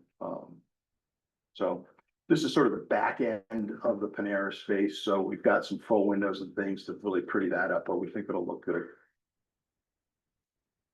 And if I may, I'm just gonna jump to the Chase building, which this is the view without the roof connector, which will happen when that other building gets done. But that roof connector would come right into here. And they'd like to have a sign here and a sign there if they can. I'm not sure about the current situation with the sign reg, but they're gonna, their sign people have probably already been in touch with Abby, I think. With Kathy, and then that's typically the signs come in as a permit after the base. Right, So right. approved. But it's again, a combination of the same indigenous materials of the downtown. They like to use, and we had to change their standard building a lot to get to this. They like to use a material called, or a company called Nichiha, which is a faux, it's a little bit like hardy plank in a way, but it comes in panels and it looks like wood. What they do, you go for? They use some Nichiha in that building, yes. And that's what this whitish gray color here is in the center. And it's the same with that. That's also one called cedar and, anyway, and then there's a brick that we haven't selected yet with some precast and other things. But as you can tell, it's a little bit more transitional, slightly more contemporary look. But this is the trend in retail and we think it goes great with, you know, we've already started. So I hope you folks see it that way as well. Is there any other questions about the building or? Okay. Anybody from the commission? No, That's good. very good. I'm gonna let Greg talk about the. Nuts and Oh, bolts. God. One question real quick. The facade of the clinic then is just gonna stay what it looks like right now. Proposed change. No, okay. Yep, that's correct. Yeah. Yeah. Sorry, Chief, just came out. Greg, that was quite a reception you had. I know, well, you know, Nice job. lead off with your power and then. I'm gonna be brief. Greg Fettis Engineering, office at 70 Essex Street in Mystic. Connecticut, licensed professional engineer, state of Connecticut. So the focus is buildings 3S and 4, which is in this area here, which is what you saw Greg Wilson's landscape plan. We put together a plan set that included his plan as our last sheet. But this is just the overall development plan. As was stated, Big Y is completed, Starbucks is completed, and the 2N. And I'm just gonna show this quickly, just because it shows kind of the what's already installed. So this is the entrance coming off of 81. This is the entrance into Starbucks. The park that's there, and then the parking, this leads to Big Y, this leads to building 2N, but this is the area we're focusing on here. And we can flip back to any of these.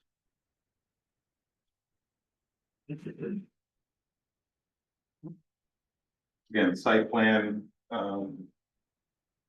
just a little more detail to the reconfiguration of the parking, reconfiguration with the trash enclosure and the drive-through, the 2 buildings, 4N and 4S, updated floor area ratios. We reduced the impervious coverage or ground coverage, which are the same numbers, by about 0.4%. So you reduce the impervious coverage, Correct. even with the additional parking? We actually reduced the parking a little We bit, lost about 10 spaces total, lost 10 but we spaces. lost 5,000 square feet of building too. Yeah, so there was a slight What reduction. was approved prior, because there's nothing there now. Correct. Okay. Yeah, it's all grass now, so Okay. we're going off I the was gonna say. previous approval. And ground coverage calculation is here, floor area, there, and slight reduction in both. Grading just got tweaked a little bit, but basically this basin's already installed, all the stormwater was already installed. None of that changed with this change. And there's a letter in the file from us stating that.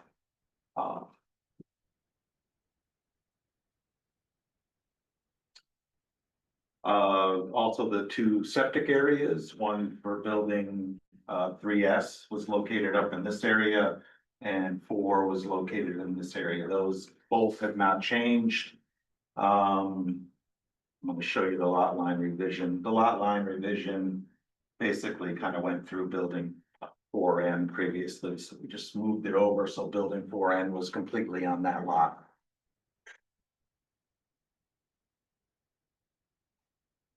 This may not be a question, but does the septic change at all because it's been there and bred? Right, that's good. Yeah, so when we had originally gotten the feasibility, we had shown it as retail, we had sized it Right, for a future restaurant. yeah, Rebecca Drew from CRAD she didn't review the original plan because she wasn't there, Steve Yanko was. He wrote a feasibility letter at that point. She sent an email this morning reiterating that feasibility is okay for the lot line change and the changes to the parking area and the buildings. We still have to, as we did previously, we got the feasibility approval for the subdivision, and then we went ahead and submitted individual site plans as we identify users. So like, so will there be upgrades to that septic? there will be, they won't change from the original design because they were kind of, I would say, maxed out. To a degree. We designed them to give us the greatest flexibility and leeway on the possible tenants back in 2000. Okay. And the changes we're making, and literally we got this morning as well, about the same time we got the Connecticut water letter. We got approval that the changes that we're making are so minor that So the decisions of 2000 stand for this. Okay, thank you very much. And we'll be submitting With septic individuals. capacity for about 60 people. Yeah, there's no Okay. problem at all. And saying, building 4S actually was a reduction, but we still oversized that in case a different user comes along. Okay, thank you. And here is the landscape plan that Matt had already showed you, that's all rendered. So I also submitted letters regarding the septic, basically reiterating what I said, including stormwater, same. We didn't include a parking analysis, but Matt went through that, and that's a reduction, the impervious is a reduction. That was in our stormwater letter. Okay. We have any other questions from the commission at this time? Do we have any questions from anybody in the public? Does the commission feel that we need any additional information before we make our decision on this? No, Therefore, I'll ask for a motion to close the public hearing. I'd like to make a motion to close the public hearing. I second it. We have a motion, it's been seconded, is there any further discussion? There being none, all those in favor signify by saying aye. Aye. Thank you. Thank you. Next item on the agenda is PZC 25-14, which is the text amendment to consider the repeal of floating zones, section 21 of the Clinton zoning regulations. The applicant is the Town of Clinton Planning Zoning Commission. So we're going to receive and we're going to open the public hearing. Do we need a motion to receive this? Did we receive it last time? It's received as part of the process, yeah. Abby, do you want to give us a rundown? I know you were looking into this. Correct, so this actually came up at the last, I was in some discussion with the commission about floating zones and the challenges they may present in sort of early development and in control over some of the development and elements that happen throughout town. And so I know that conversation's been going on for a while. At the May meeting, the commission discussed, and it sounded like directed staff to promote and move this forward through language that could be approvable. That to amend, to essentially remove the provision for floating zones in our zoning regulations. So what we did, I spent some time, during recovery consulting with the town attorney and drafted some language for you that Lori has pulled up that essentially eliminates the possibility of any new floating zone locating in the town of Clinton without, period. It takes that provision out of the zoning regulations. However, it preserves the rights of the existing AHD one, Affordable Housing District one at 8 Liberty Place. Because what we didn't want to do was do something in the zoning regulations that had unintended consequences for folks who already have rights. And we didn't want to, sort of drive them to be a non-conforming use where the commission had previously approved them. And so this gives them the ability in the future, if they need to make modifications or anything else to that zone district, it still exists for them to be able to do that for that property. So we wanted to make sure that we preserve that. But essentially the rest of the language is very straightforward. We sent it up to Rivercog for review. At the time the staff report was written, those comments were pending. They've since provided comment essentially that there's no real concern on that part. There's no, regional or intermunicipal effect relative to this. It's kind of a choice in what zoning flexibility tools the commission wants to employ. Our public notice was done, so my understanding from staff at the May meeting was that the commission essentially wanted this hearing open for tonight, so we made that happen. And if the commission were to go forward, I put a potential motion together to look at an effective date of July 7th. And so you've got the staff report in front of you.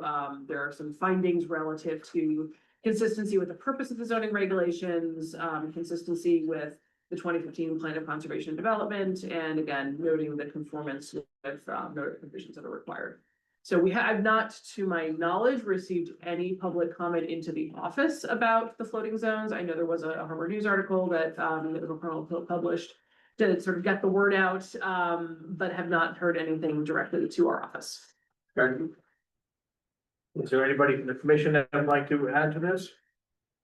No, I just have a question. If we remove the floating zone and kind of flexibility with sometimes like affordable housing in the area, it would then the applicant, are we pushing people to go to what is it, the G? 830G. 830 Is that what we're, you know what I mean? Is that what I mean? Well, I feel like. The provisions of our affordable housing floating zone that were in the text of the zoning regulations required compliance with 830G anyway.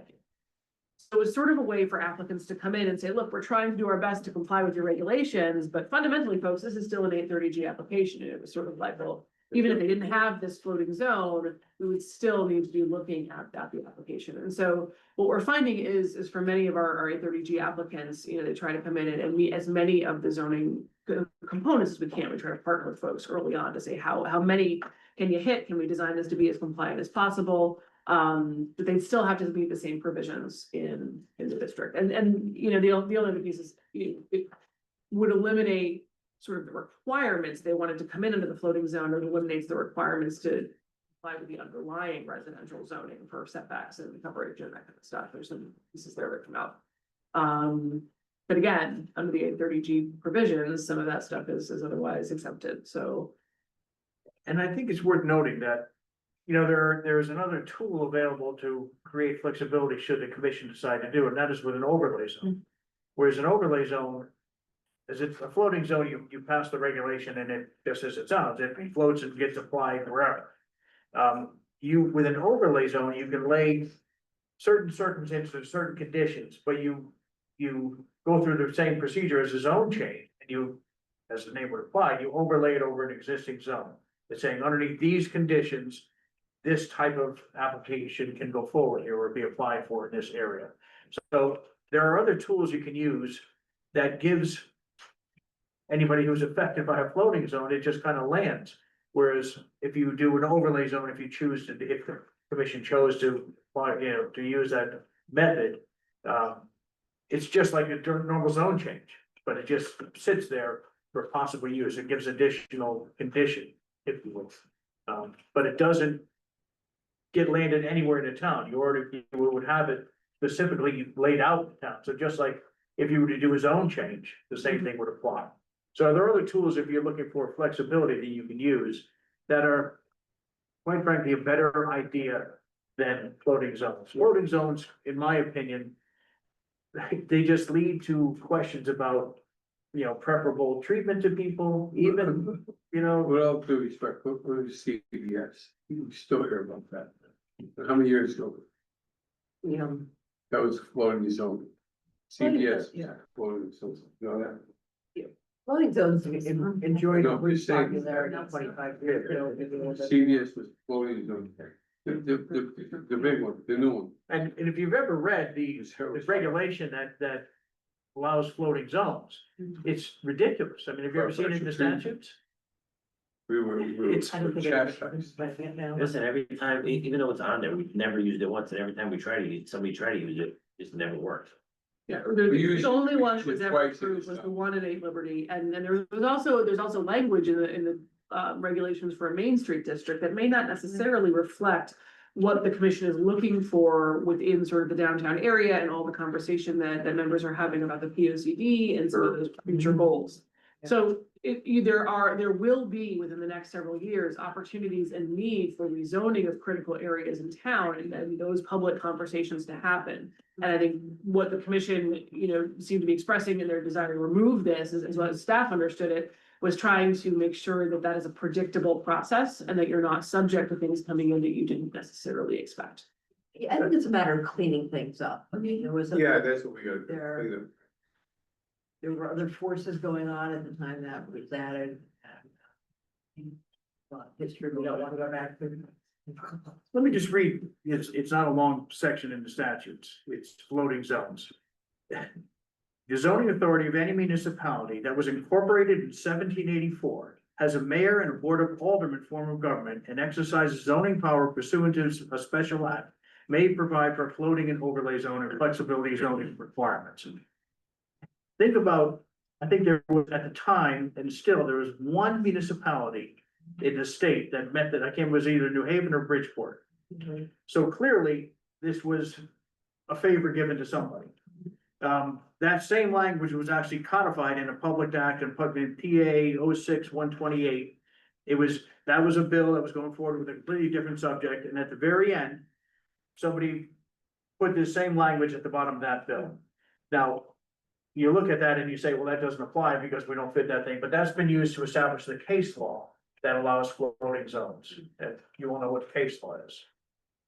So, it's just, in my opinion, it's a poor practice, it's a poor zoning tool, and it just leads to problems and accusations, and, quite frankly, it opens up to things worse than that.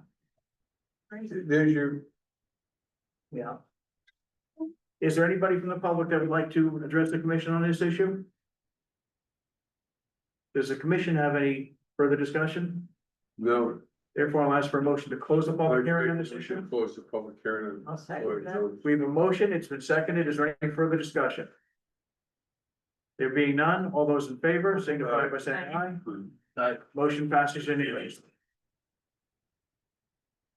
So now we'll go on to the public hearing. The next item on our agenda, which is staff reports. Do we want to do these as we go through? We the can do other? them as we go through the. Before we get to that, is there anybody who would like to bring anything up under the topic of new business? There being none, we'll go on to old business. First item under old business is PZC 25-7, as we know, that's been continued. Yes. The next item is PZC 25-9, which is a site plan for home occupation, tier 2 massage therapy pursuant to section 227.1.11B of Clinton zoning regulations. Would the applicant like to come forward, please? Hello. I'm Lauren Smith. I am the owner of LB Balance Massage LLC. Just wrote everything down to make sure I don't miss anything. Like to open in my home on Ferrydale Road here in Clinton. We just bought the home March of 2025. and saw an opportunity to work in the in-law apartment. I've been a massage therapist for 9 years and currently offer a combination of therapeutic, sport, and deep tissue massage, sometimes adding cupping if necessary. I am the sole owner and operator, taking care of the clients. I take between 2 and 4 clients 5 days a week, some evenings 4 to 8 p.m. and some mornings 9 to around 1 p.m. while my daughter is in daycare. My hours will never go later than 8 p.m. Our driveway accommodates 2 to 3 extra parking spaces, perfect for 1 client coming and 1 obviously going. Been in touch with the health department and I do have their approval. My sign is only as big to fit the door to the separate in-law apartment. Not flashy, only 2 feet in diameter, only to show my clients which door to use when they arrive. I'll be, yes, I have an established clientele and haven't accepted any new clients since May 2024. I do not advertise and only go by word of mouth since I'll be protecting my personal address and my family. I decided to move my business to our home to save some money since we have a new home and a 2-year-old. I am the main income in the household, so I knew this move would be the best for my family. I also won first place for Best in the Shoreline in 2022 and 2024. Congratulations. Thank you very much. Honor. Does the commission have any questions for the applicant? No, Do you have a picture of your sign, of your proposed sign? Can I find it on my, but I have it uploaded. Yeah, Larry's Like I'll have to go way through photos. Not to proceed. I thought I saw it. I know, couldn't see. Yeah, that was the wrong upload. That's black and white. under wrap. Yeah, I It's thought I saw business that. card, yeah, right, yeah. did, may I ask one question, Mr. Chairman? Did, has the fire department looked at smoke detectors and all that stuff, egress? There's not a, No. notation in here to staff report. No, and generally speaking, if there's any building permit modifications and that kind of stuff, that's when they would get involved with that, but the unit itself was approved, so that is it's a legal sort of in-law unit that somebody can come in. Already in the home, no changes to it, just. And typically for home occupations and for single family How homes, many, you don't necessarily do that. when you're in that building, how many exits are entrance, exit? 2. I actually put in a There's new door, in the apartment, you know, for. 2 entries. 1 probably across from each other, actually. So we have our entrance that's closer to When our you're, side of the when home. you're in the office, Mhm. I'm sorry. Okay. Yeah. When you're in the office and you're taking care of a patient, is there another exit to get out? Is there only 1 exit to get out? To get out of the apartment? Yes. There's 2. We just put in a new door by a contractor. No, well, when I did You have an in-law apartment with the 2 egresses? they used the windows. There was, they used the windows that were low enough for. But she has 2. That's good, yes, that's good. You answered my question, that's good. Yeah. So, When you say in-law apartment, this is an approved ADU. Correct. Yeah. I'm all new to the term. Accessory dwelling unit. Okay. Yeah, we did. have a And that's building right, you can see, permit. that's, I'm guessing that's it right there, yeah. Yeah. okay, thank you.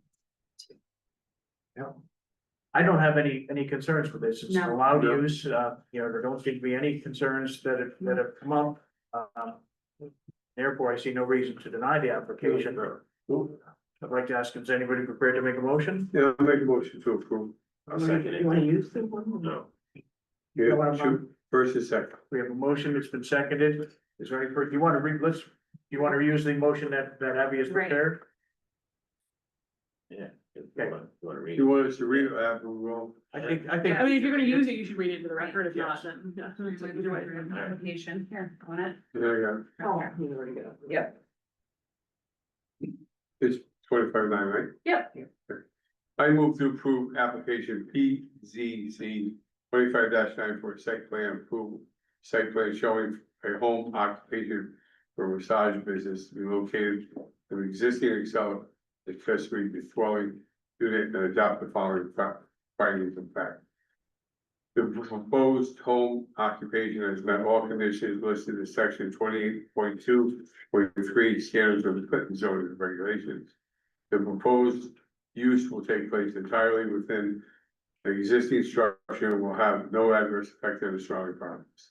The 2015 plan of conservation development notes that Clinton has a strong small home business base. The proposed home occupation is consistent with the supports a recognized subset of small business income.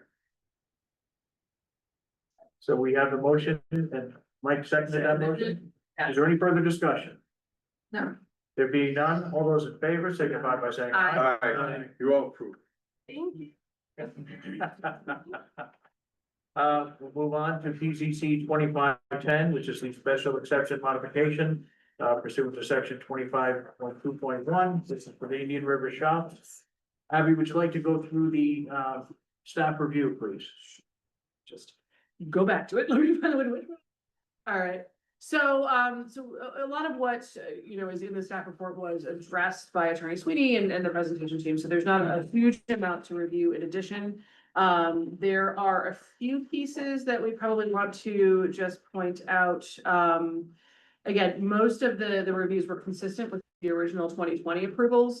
New locations for emergency access system boxes, the EAS boxes for the fire department will be required. And they'll do their final layouts and hydrant layouts at the time of the building permit applications, which is pretty consistent. They have sort of planning and relationships for that. The aquifer protection area notification is the one thing that was a little bit different because we did receive those comments today. And so the only, really the only outstanding piece, and it, again, right before the meeting, the materials came in from the clinic used to talk about what waste would be in as well. There was also a question from Connecticut Water about whether or not there were any concerns relative to the septic system and making sure that the Panera Bread was covered. If there's a grease trap necessary or that kind of a thing that we under the protection requirements are addressing those as well. So the only piece we may want to add as a condition to the recommended ones would be just to, have like something along the lines of prior to recording the certificate of special exception on the land records, the applicant shall resolve any outstanding questions about the clinic and restaurant uses with the Connecticut Water Company. And that might just be an easy way as the new information that has come in that we haven't had time to distribute that. The applicant hasn't had business hours to have those conversations to address any questions. That's kind of belt and suspenders for that piece. But otherwise, this is consistent with the purpose and intent of the IBZ zone district. And the POC. And the applicant did address those concerns verbally. Correct, The septic correct. tank and also the medical waste. Yeah. So that's, So you can determine whether or not you want those conditions. It's just sort of belt and suspenders to make sure that the sort of. I think it's a good idea to include them. I don't, it's not gonna hold anything up. Any other questions or comments from the commission? Is anybody prepared to make a motion? I'd like to make a motion. Yeah. I move to approve the proposed amendments to special exception 20-002 for 11 Killingworth Turnpike as shown on plans titled Planning and Zoning Submission, Indian River Landing Proposed Mixed Use Development / Buildings 3S and 4 revised. 11 Killingworth Turnpike, Clinton, Connecticut, sheets 1 through 7, prepared by Bettis Engineering, dated April 29th, 2025. And on the plan titles, Graylock Property Group LLC Landscape and Lighting Plan, 11 Killingworth Turnpike, Clinton, Connecticut, prepared by Fuss and O'Neill, dated May 5th, 2025, with the following conditions.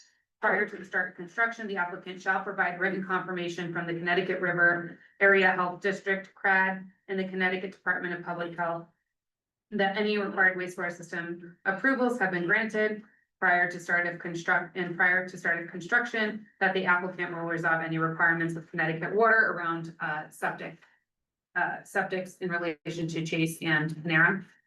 In relation to the clinic and Panera. Clinic and Panera, excuse me. And that the following findings of fact: 1, the public hearing for the modifications to special exception 20-002 of the Clinton zoning regulations has met the notice requirements in section 4 of the Clinton zoning regulations and CGS 8-7D. 2, the proposed modifications are consistent with section 1.4 purpose of the Clinton zoning regulations in section 20 of the Clinton zoning regulations for the interchange development zone. 3, the proposed amendment is consistent with the vision for mixed and complementary uses in the interchange planning focus area in the 2015 Plan of Conservation and Development.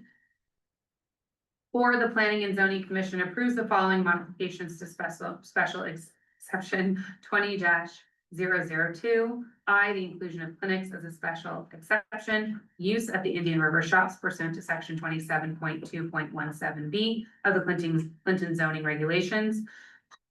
2, the addition of a drive-up window as a special exception used for building 3S pursuant to sections 27.2.33B and 12.22 of the Clinton zoning regulations. 3, approval of the modification for a lot line adjustment between approved lots 7 and 8 pursuant to section 20.3.1.1 of the Clinton zoning regulations. 4, the inclusion of financial institutions as a special exception, use of the Indian River Shops pursuant to section 27.2.23 of the Clinton zoning regulations. Second. We have a motion, it's been seconded. Is there any further discussion? There being none, all those in favor, say aye. Motion passes unanimously.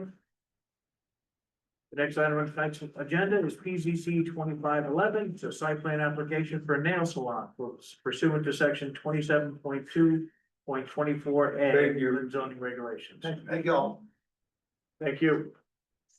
Would the applicant like to come forward, please? Come visit us. Oh. Hopefully not at the clinic.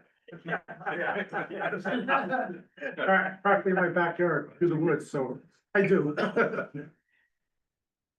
So, Tony Bolduc, Double B Design. So the project is, 316 East Main Street. It's located in the B4 zone. This is an allowed use under 27.224A. The property is located in a flood zone, but the costly improvements to review this, kept it under having to make it FEMA compliant. Pratt has approved the septic system as of May 22nd, 2025. Design review approved the sign and its location on May 28th, 2025. This is quickly going through this. Hours of operation would be Monday through Friday, 9 to 5, and Saturday 11 to 4. There'll be 2 employees, and there's actually employee parking to the left of the building, and there's actually a bunch of overflow parking on Beach Road Extension. But your parking requirements only allow 1 minimum and 4 maximum, so there's really only 4 spots we're using. The fire recommendation was an ES box, which we plan to provide. Pretty much the basics. Any questions? Anybody from the commission have any questions on this? No, sir.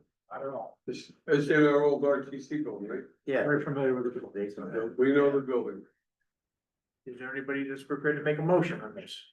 I move to approve application PCC 25-11 for a site plan permitted to 2 station nail salon as shown in plans titled for site plan 316 East Main Street. Site plan 316 East Main Street, Clinton, Connecticut 06413. Proposed nail salon prepared for Shoreline Beauty Lab LLP, prepared by Double B Design, dated April 24th, 2025. One, with the following conditions: 1, the applicant shall install an emergency access system EAS box prior to operating the proposed business. 2, the use is limited to 2 manicure stations in accordance with the B-100A approval with that. I adopt the following findings of fact. 1, as use permitted by site plan approval in section 27.2.24A of the Clinton zoning regulations. 2, sufficient parking exists on site to accommodate the use. 3, installation of an EAS box supports public safety as identified in section 1 of the Clinton zoning regulation. Say that it's consistent with conservation development. I don't think so. because It's an allowed use, so. It is allowed use. Second.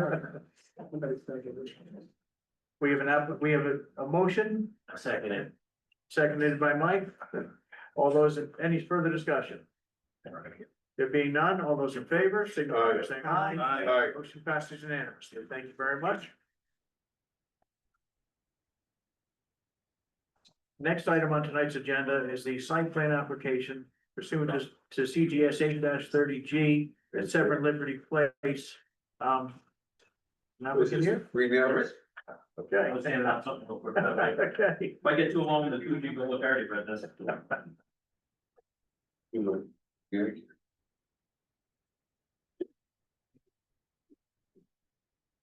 Okay, here's everything.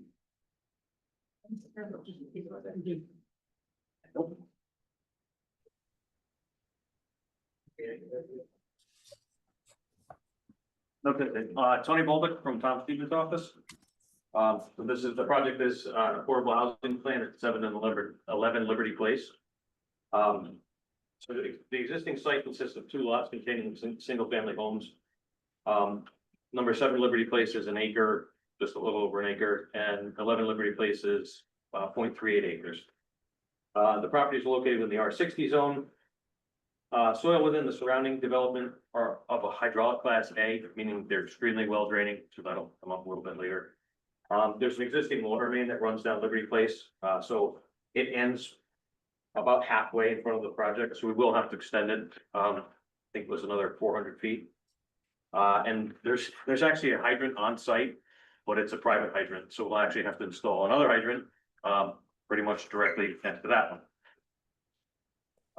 So the site is adjoined to the west and north, across Liberty Place, which are both projects are affordable housing.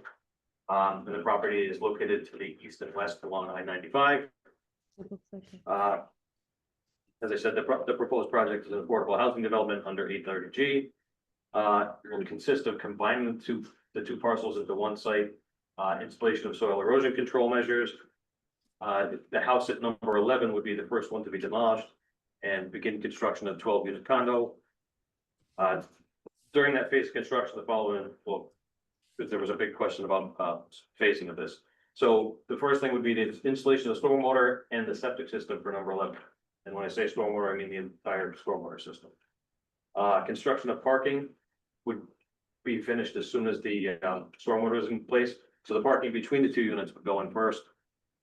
And then we would, during that time, we'd extend the existing water main, as I mentioned earlier. Once building 11 is completed, we move on to number 7, which is the larger building, follow the same kind of thing. We finish out with doing the parking in front of number 11, and it also consists of, like a geogrid. They're plastic, you fill them with stone, or you can fill them with grass. And the reason for that is so the fire trucks can get onto both sides of the building.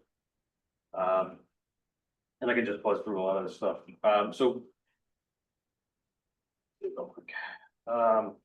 So we're providing 53 spaces where 40 are required.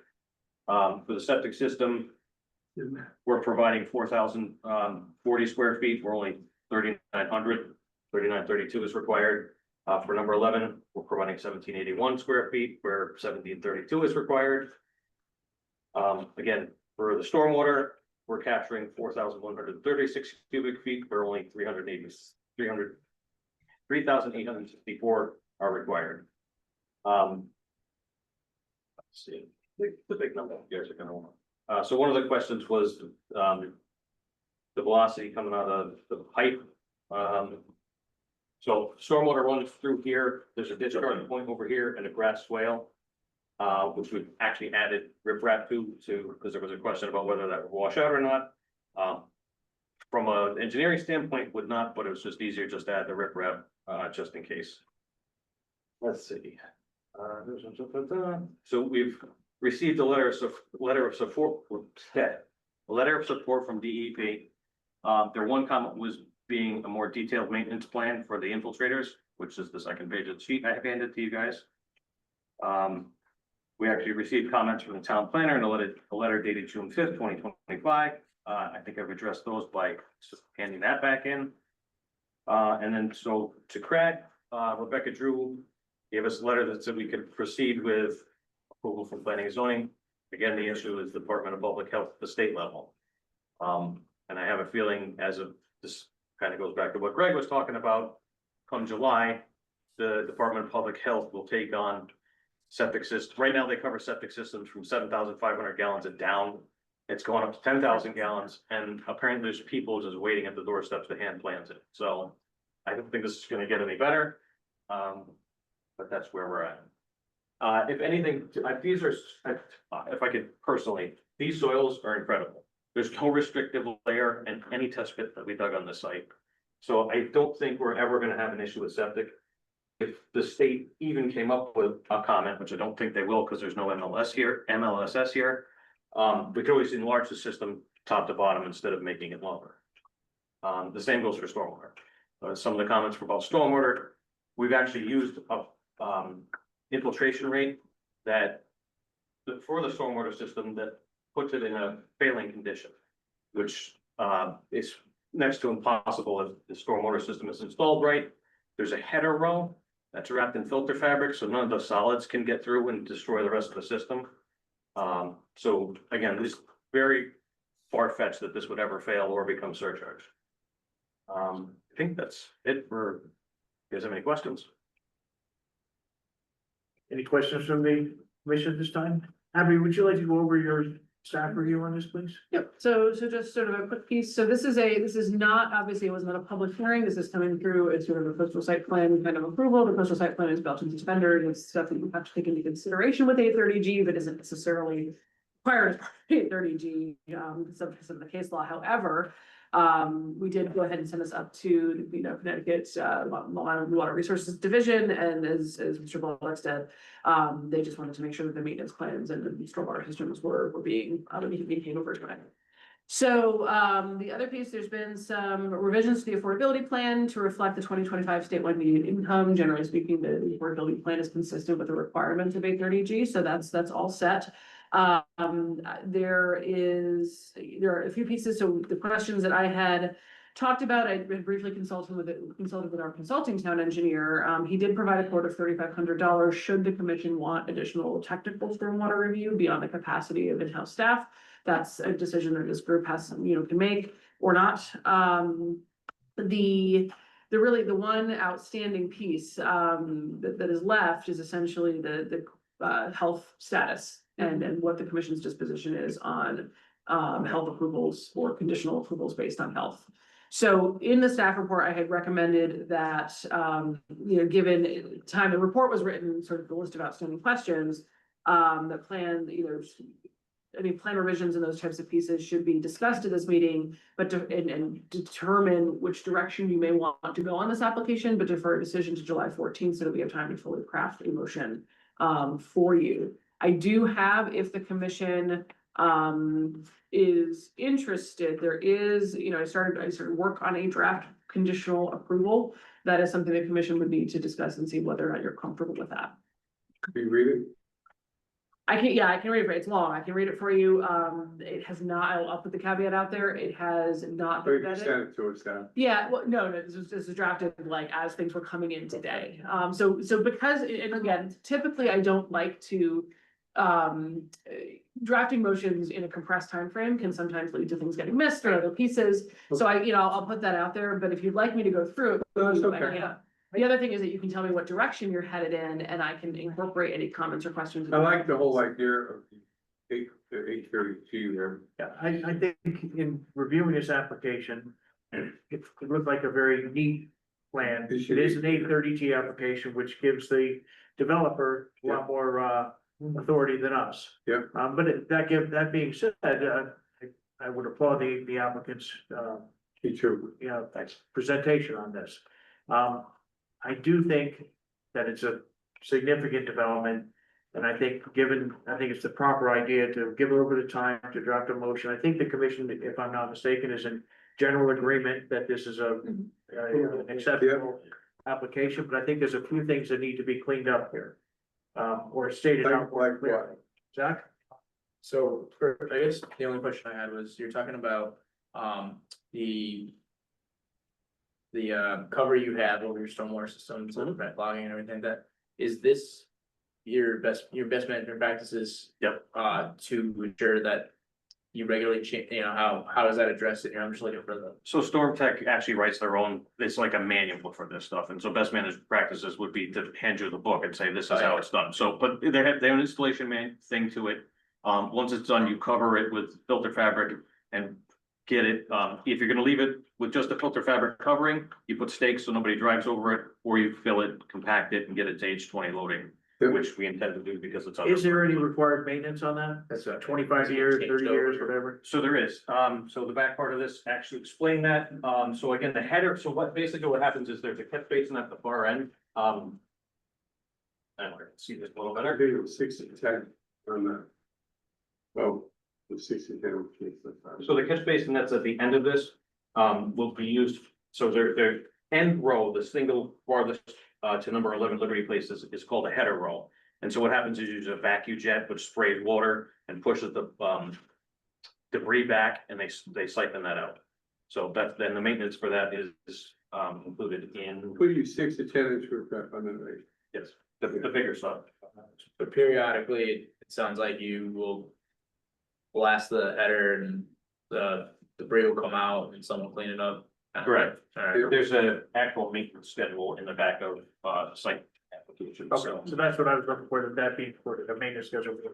Yeah, so that, I uploaded that, Friday. Abby, is this the application that came before us a while ago, or is that another one? It's next door to this. Is that? So there was one next door and they pulled the plug on it until they can go to the 10,000 gallons per day. Oh, okay. So they plan on adding a second building, third building to the property next door. Right. Okay, so this would be potentially three new buildings going in the area. Are they, So you would have a cluster of affordable housing, so it was the 8 Liberty Place that we're talking about, the floating zones is the one Right. across the street. Yep, yeah, across the street is also affordable. Yep. since they're planning on putting in three, sizable buildings, and they are invoking the 830G on the town of Clinton. Is there any consideration to upping the amount of actual apartments that are affordable? So, I mean, you have 12, but 6 are for those earning less than 60%, and then you have 6 that are earning less than 80%, that's still gonna be, sizable rent. In building it, that's the standard of APG. I asked, is there any consideration? I can ask that. No, but that makes every unit affordable. It's building 12 and they're both at that. No, it's 40. this, Oh, okay. it's almost 40. There's 40 units, and right now they have 12 at affordable, but it would be nice to see maybe a couple more, So, for earning less than 60% of the area median income, which is still quite, Was it 36,000? because that means 28 are gonna be full cost. right, so basically, we're building one building, I mean, they're separated into the two buildings, but basically the smaller building is completely affordable.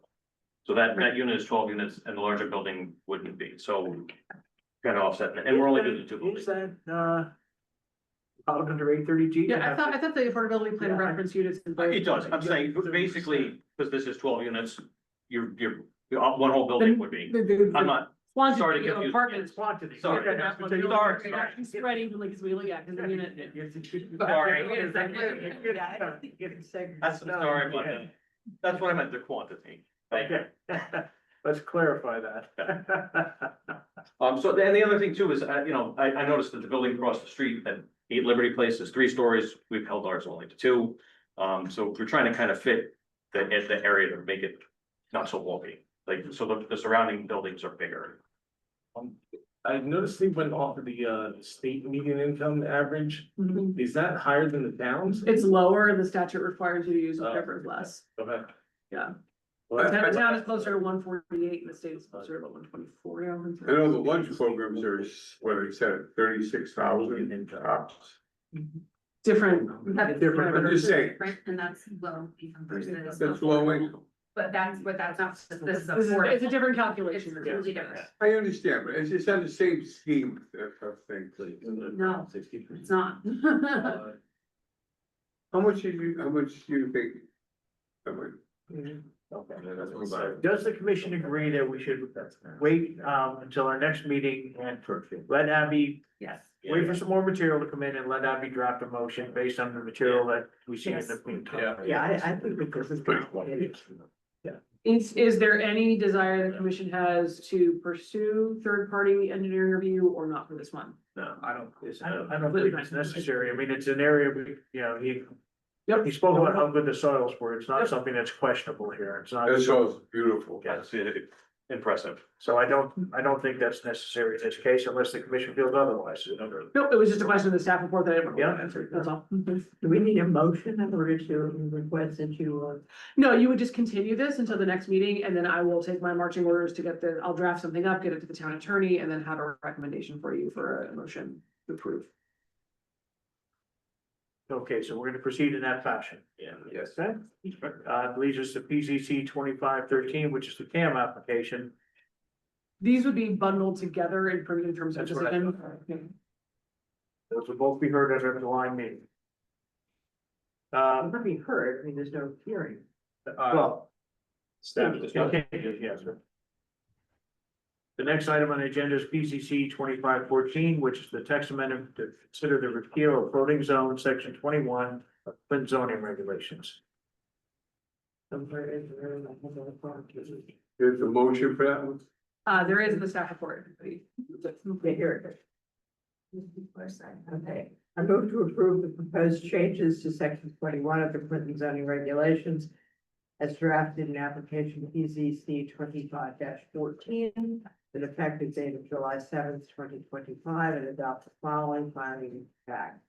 One, the public hearing for the proposed text amendments to section 21 of the Clinton zoning regulations met the notice requirements in section 4.39 of the Clinton zoning regulations, in Connecticut General Statutes, section 8-7B.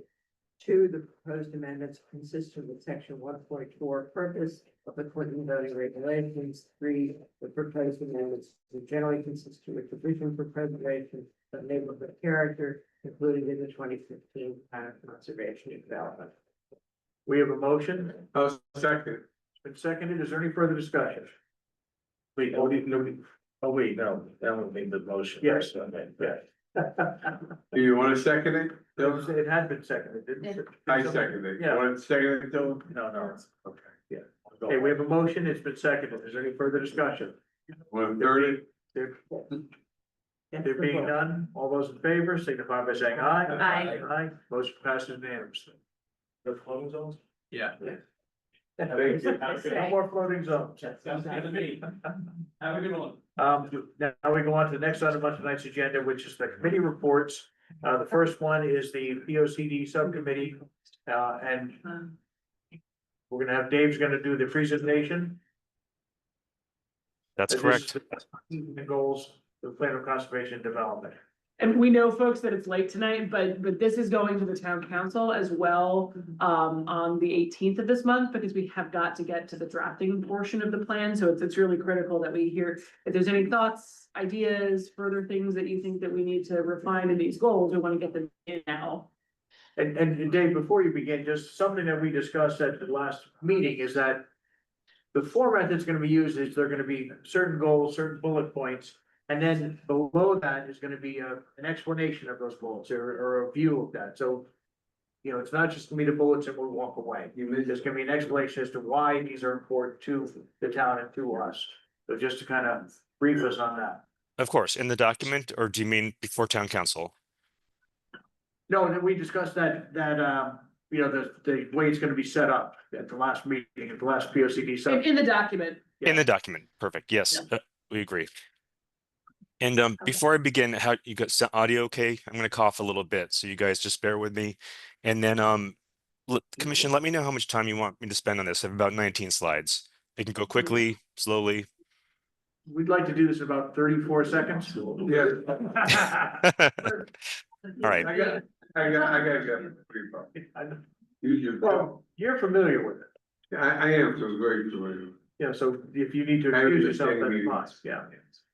This informational meeting is more for those who have not been involved in the process. I'm gonna say goodnight, Dave. Thanks, good night. Thank you, everybody, good night. Good night. I'm gonna take my good news and go home, go to sleep. And we're all glad with the good news. That's Yeah, wonderful. thank you. Thank you.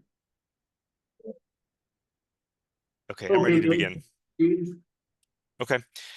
Thanks, everyone. So we're going to start with the vision. We'll go to the goal statements after that and spend some time on the goal statements, and then we'll finish with the next step slide so you know what's coming next. My vision for the town's vision was that this needs to fit on one slide. We made it, right? It's got 3 parts. I think many of you have seen this before. The first paragraph is meant to describe Clinton as it is now, and it kind of captures some of the statements made in the previous plan of conservation and development. The second paragraph is the statement of what's wanted, what's desired in the next 10 years. And then the third statement is that active statement about what Clinton will be in 2035. We got that phrase in there, open for business, but we also mentioned a bunch of other things as well. So I think this has been viewed before by some of you. For those who haven't seen it before, we can go through this. I can read it, or if you'd like, you can just read it on the screen. Let me know your preference, but we have not made too many changes to this in the past couple weeks. It's been largely the same. Would anybody would like to read it, or would you like him to read it? What's your preference? Are you comfortable with reading it on the screen? Are these being shared with? Yeah, so it was shared prior to the last POCD committee meeting, and then now the refined version just came out this evening, so that will go out to everybody as well. Okay. Yeah. Many of us were on the subcommittee, so, Yes. so I'm asking those who were not involved with that if they'd like to proceed or not. Like to continue. Yeah. Okay, let's continue then. Okay, sounds good. Okay, so like the vision, we wanted the goal statements to be relatively concise, fit on one slide. I think early on we thought 3 to 4 goals would be appropriate, but we have 6, and I think that does reflect the work that's been done by all of you. So I will read these. Reinforce downtown Clinton as the community's civic and local business center. Goal statement number 2, position Clinton for economic and grand list growth. Goal statement number 3, support Clinton's vibrant waterfront. Goal statement number 4, diversify housing opportunities for all. Goal statement number 5, support resilient infrastructure, services, and facilities. And that one's kind of got a byline that address needs of the community and contribute to quality of life. But we thought that was a lot of words, so it's got the main part, then the byline. And then the 6th one is protect and enhance open space, natural resources, and historic areas. You'll notice with these, and we've talked about this a little bit, a couple of them are geographically specific, but in general, they're not meant to be. We're not trying to hone in on specific areas, but we wanted to honor a couple of areas that we thought needed some attention. They're meant to be townwide and support the entire community. Dave, at the last meeting, we talked about changing number 3 from support to promote. Oh, okay, good. I will make that change. I might have missed that. Does anybody, do you think that's a better idea, the commission has?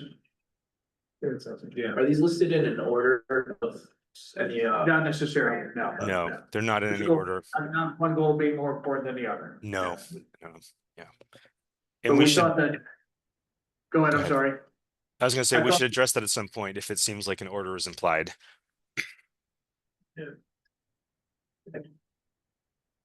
Numbers. I think That's a good point. Maybe use bullet points instead of numbers. Can do that. Yeah, like that's a good idea, yeah. Yeah, I can't put that idea. What if we do like little anchors as bullet points? There you get green. What color would you like? Well, since you asked. And it's 9:20. Okay, I guess we can move on. Okay, great. So the way that the next couple pages are set up, they're all kind of the same. You'll see the goal statement at the top, and then you'll see a sort of a dark black bold heading. That is the strategy that is needed to help make progress with the goal. And then underneath that, the bold heading will be some sub bullets. And those are, right now, they're kind of proto actions. They're potential actions that would help implement the strategy and therefore the goal. I don't think we're completely calling them actions yet because we know they'll be refined a little bit as we work on the document. And there are also about 80 of them right now. And we've all talked about not having that many actions. But for the moment, we're calling those smaller bullets the actions. So these slides are all set up the same way. And some of you have seen this before, so you've heard this. So the first strategy under the first goal statement is to create and maintain infrastructure that supports a vision for downtown. So you have to have the infrastructure in place in order to accomplish what you want to in downtown Clinton. And so the bullets under that, which may become actions, are to strengthen streetscapes and visual connections, improve aesthetics and appearance of public spaces and encourage businesses to do the same, improve public parking signage, etc. I'm not going to read all the words. Conduct a parking study and inventory to inform the conversations, maintain and modernize stormwater infrastructure, and then identify preferred wastewater management strategy for the downtown. So you'll see we're covering a couple different kinds of infrastructure within the downtown context. So parking, pedestrian, sidewalks, wastewater, drainage, etc. Questions? So just kind of for the last bullet where it says identify, I don't know if maybe I missed this in our meeting. Identify preferred wastewater management strategy. It says considering the sewer study recommendations, but should we not also have considering the consent order as well? Like taking that into consideration when of what our consent order says about that downtown space? Because we do have to take that into consideration. I Right. think that's It's implied, but we could say it. Or in the question item, do we say it here or do we say it in the text? Okay. But I think you're right. At It's some just point, because you said acknowledging, acknowledging, but we yeah. have to acknowledge that part. It is a consent order. When is the consent order due to be completed by? Oh, What is man.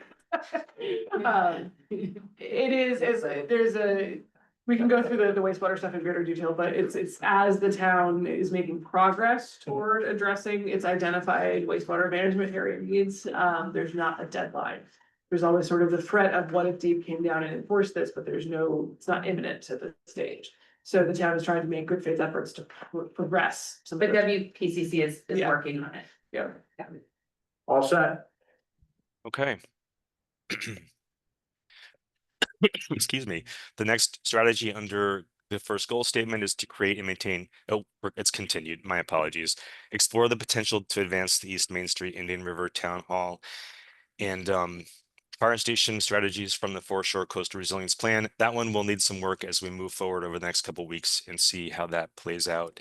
And then support this resilient hub concept for downtown, which is acknowledgement that that part of downtown is not in the flood zone and connects north to Route 81 into 95, which makes it more resilient than other towns. Again, my apologies. I thought we had the infrastructure strategy finished, but we had those two more. I'll move on to the next strategy now, which is to build critical mass in the downtown area.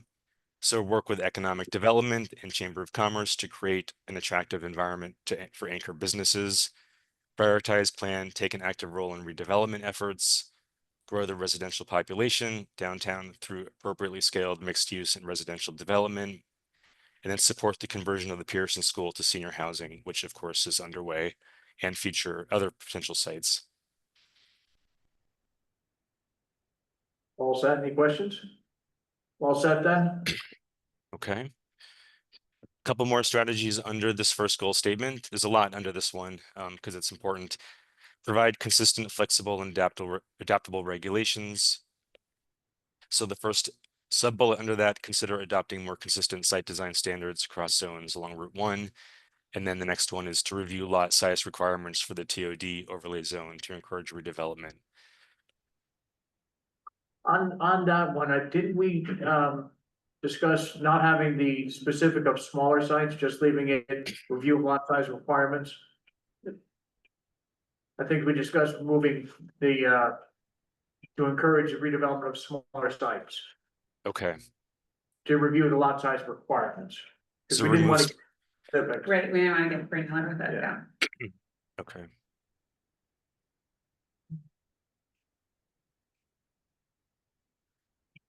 Okay, and then we do have one that is a little bit of an orphan. So support the growth of Clinton's arts district and the efforts of the Clinton Arts Council with one sub-bullet for seasonal events and festivals, increase awareness and involvement to support local business community. So if this one stays, we should probably add a little bit to it, and we'll look for your ideas in the coming weeks on that.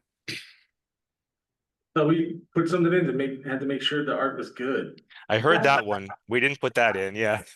Victoria passed that along to me.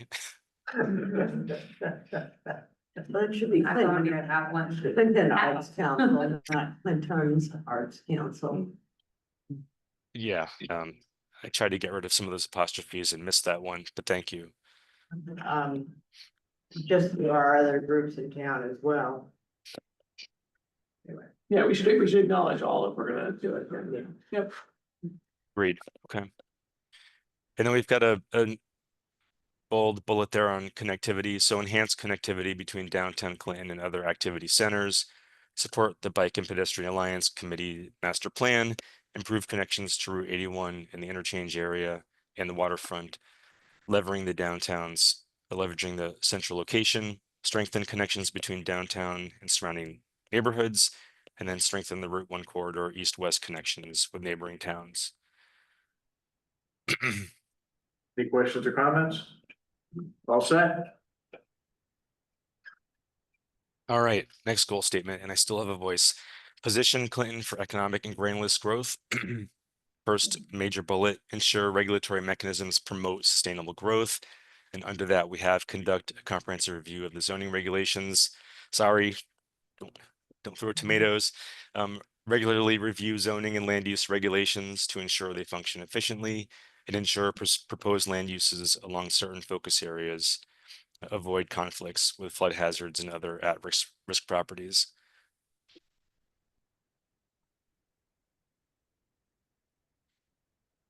I'll keep going. Leverage existing underutilized properties to promote new uses and businesses.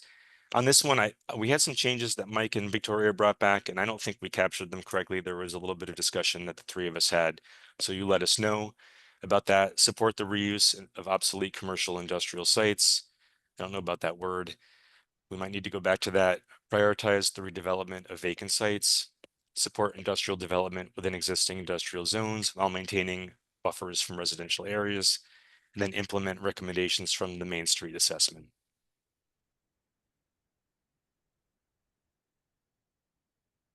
Do we want to replace on the third bullet where it says support industrial development? Didn't we discuss reporting that with promote industrial development? Because that kind of goes along with Dylan's, Clinton is open for business. Mm-hmm. Okay.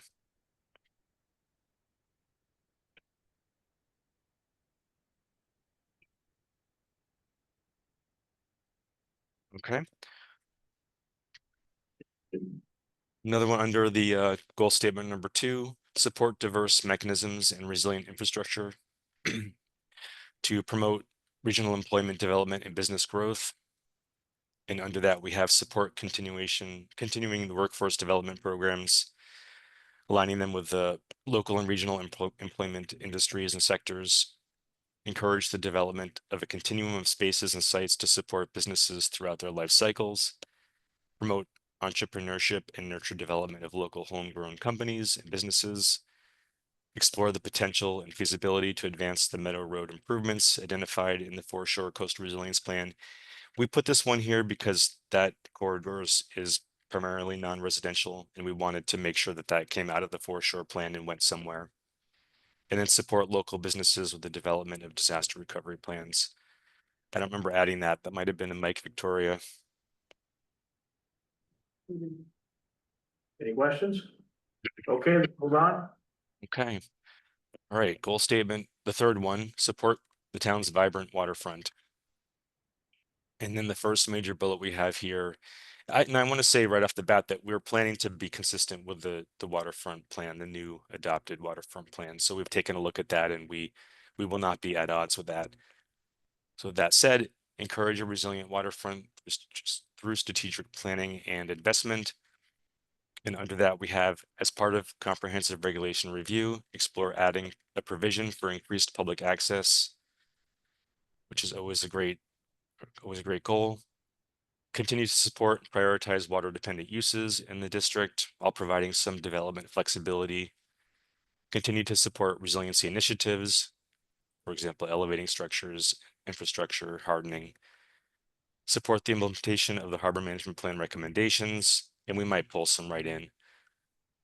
Explore the potential to advance the Grove Street area, Town Dock, Riverside Drive, and Clinton Town Beach projects from the Foreshore Plan.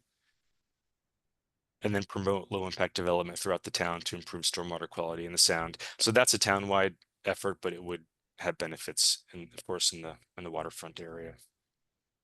Any questions, comments? Just the use of the word marine district, that's not the same as the, marine zone is, probably something we should be at least aware of in our drafting. Okay.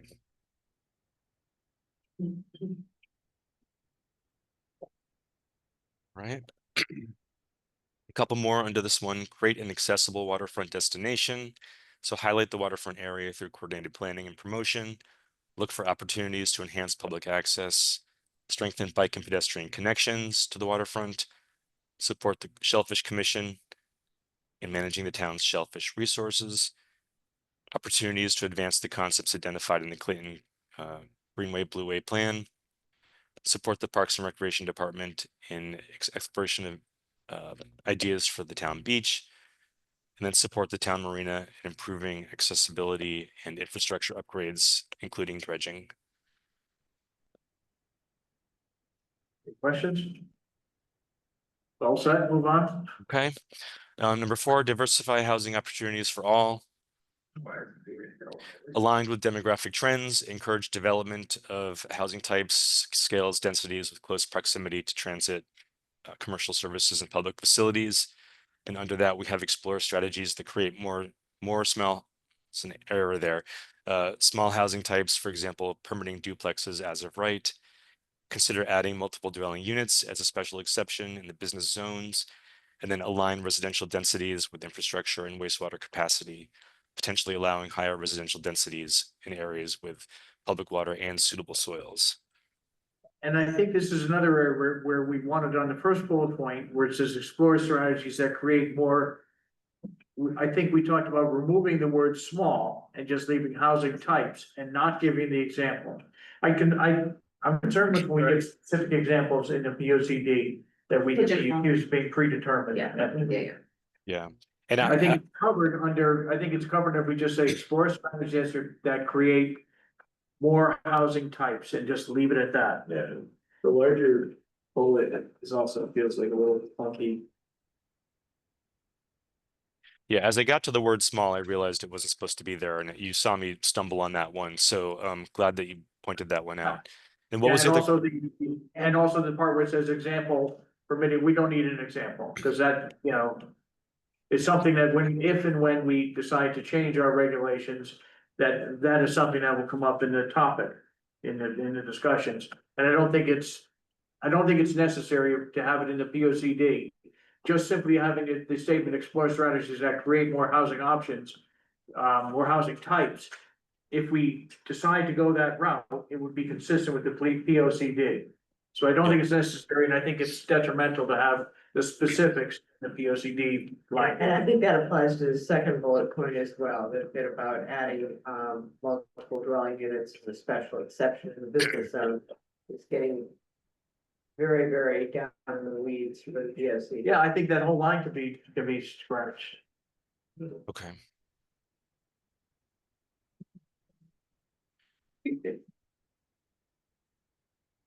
So that line's coming out. Okay. Can I just make a comment? Oh, I yeah. do think that because now looking through the slides where you have the numbers for each of these topics, it probably is better if you keep the numbers on that first instead of doing just bullets, because then these numbers are correlating with where people can find this information. And there can be a disclaimer that, these are not presented in a. Right, but I Yeah. do think if we number it like this, right, if we're gonna have these numbered, then that front page should also be numbers that people. Or it could be color coded. as Or some about chapters. this. Get rid of the numbers and have it color coded. Get rid Because of. if you look at that first slide that we looked at, was all numbers, it's in front of me, if you put the word. So people may You not read the understand. disclaimer. Nobody does. To me. Okay. it looked- I just want it to be cohesive, so if I- we're gonna take I- away numbers, we should take them away, if we're gonna keep them, then we keep them, if we're gonna color. I think it was a good idea to take away the numbers, and at the very beginning, when he showed the different numbers, they were all in a different color, and perhaps that's a better way to go. And these are those colors, I believe. Right, that's what I mean, so just give rid of number. Be easy to read and follow and find information. Okay. And after whatever we do for the town council moving forward from that, we can explore different ways to present them for the document. Okay, increase affordable and senior housing options. Implement the recommendations from the Affordable Housing Plan. Complete Pearson School. I meant to say, and I forgot to say it, that some of these you'll notice are repeated, and that's because we'll want to just show the connections between them. So you saw Pearson School earlier. Continue to maintain the housing authority's units at the Glen Haven Housing Complex. Increase capacity for the housing authority to expand additional affordable senior housing on the Glen Haven site if land is available. Provide support services to seniors who choose to age in place. Identify other potential sites, and then leverage partnerships with nonprofit housing developers to create additional units. Did we talk about adding anything about transportation? I think Remember, we because decided of that that was in the support. that, okay. Yeah, that is one that I spoke to Victoria about a couple hours ago, and she said she thought that is sort of implied and would be written about. But we did hear that. Thank you. Make sure folks have transportation. I don't know, I don't know how I feel, should land become available? Comment, I could talk about Glen Haven site and other areas. Should land become available, so does all land that's becoming available need to be directed towards the senior housing or? No, I think it's really meant to just be if there is a site that is suitable for housing that is within the town's possession or in an agreement that could be managed by the We have to prioritize authority, it for. that, I don't think it says you necessarily prioritize it above other uses, but I think it's one of the considerations in looking at how to manage that land and what its like sort of best use is. So whether it's open space or other recreational amenities or housing, those things should be weighed. Is that Specifically affordable senior housing, if this is not. that is what that says, and that's the question is that. I thought that was specifically the Glen Haven site, because It's there's. 11 acres. Yeah. Well, yeah, so it's, but it's the other sites, and so maybe breaking out the Glen Haven and other sites for, you know, workforce housing or other kinds of affordable housing might be. Yeah, I thought So- some of the focus is gonna be in like younger family housing, which is what I'm trying to say with the reading. Right, Right, yeah. right, the way it reads is it's all Yeah. here, yeah.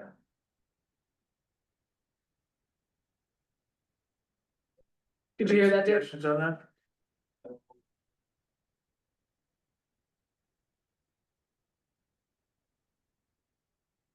Dave, were you able to hear that conversation on the, yeah, okay. I mean, so it wants to be I heard prior Glen Haven site, Mm-hmm. and then. To separate out that Glen Haven and then when it says and other areas, maybe another point relative to. You know, seek out opportunities for Single family housing. other land for affordable development. Well, 6 and 7 And I think say that, right? Kind of comes out of housing options too, though. You know, Well, because it says other identify other potential sites that are suitable for affordable or senior housing developments. And then 7 says leverage partnerships with nonprofit housing developers to create additional affordable units in appropriate locations. It isn't But there. we take out. So it sounds like we've come around to just removing the should land become available because we've got the rest of it met in other line items. Is that I what I'm believe hearing? so. Yeah. Okay. Okay. Right. The teal, I don't know my colors, goal statement, support resilient infrastructure services and facilities. And the first major bullet is support safe, sustainable, and resilient multimodal transit network. And under that, we have evaluate and consider adopting a Vision Zero policy and action plan. And many of you, I think, know what that means, prioritizing roadway design to improve safety.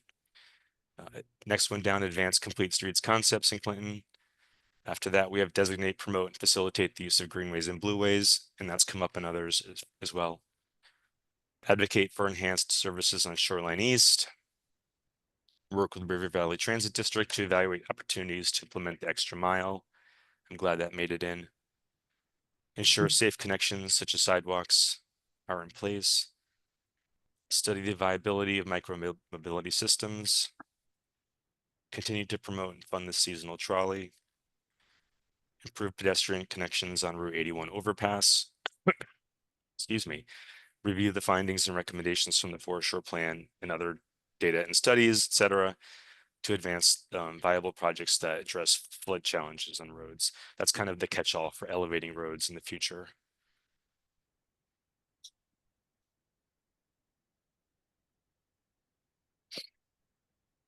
Keep going.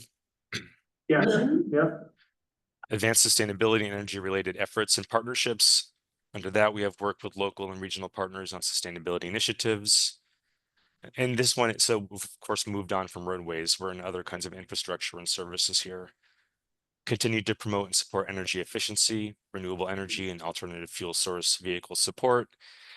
I think back to an early meeting where we didn't want to harp on EVs, so that's where the alternative fuel source came from. Yeah. Support a range of energy sources that are cost effective and meet community and business needs. Develop outreach programs to provide residents, excuse me, and businesses with information regarding energy efficiency. So solar, of course, would be embedded in this if that was something that was desired. And then we have maintain and develop resilient facilities, infrastructure, and utilities.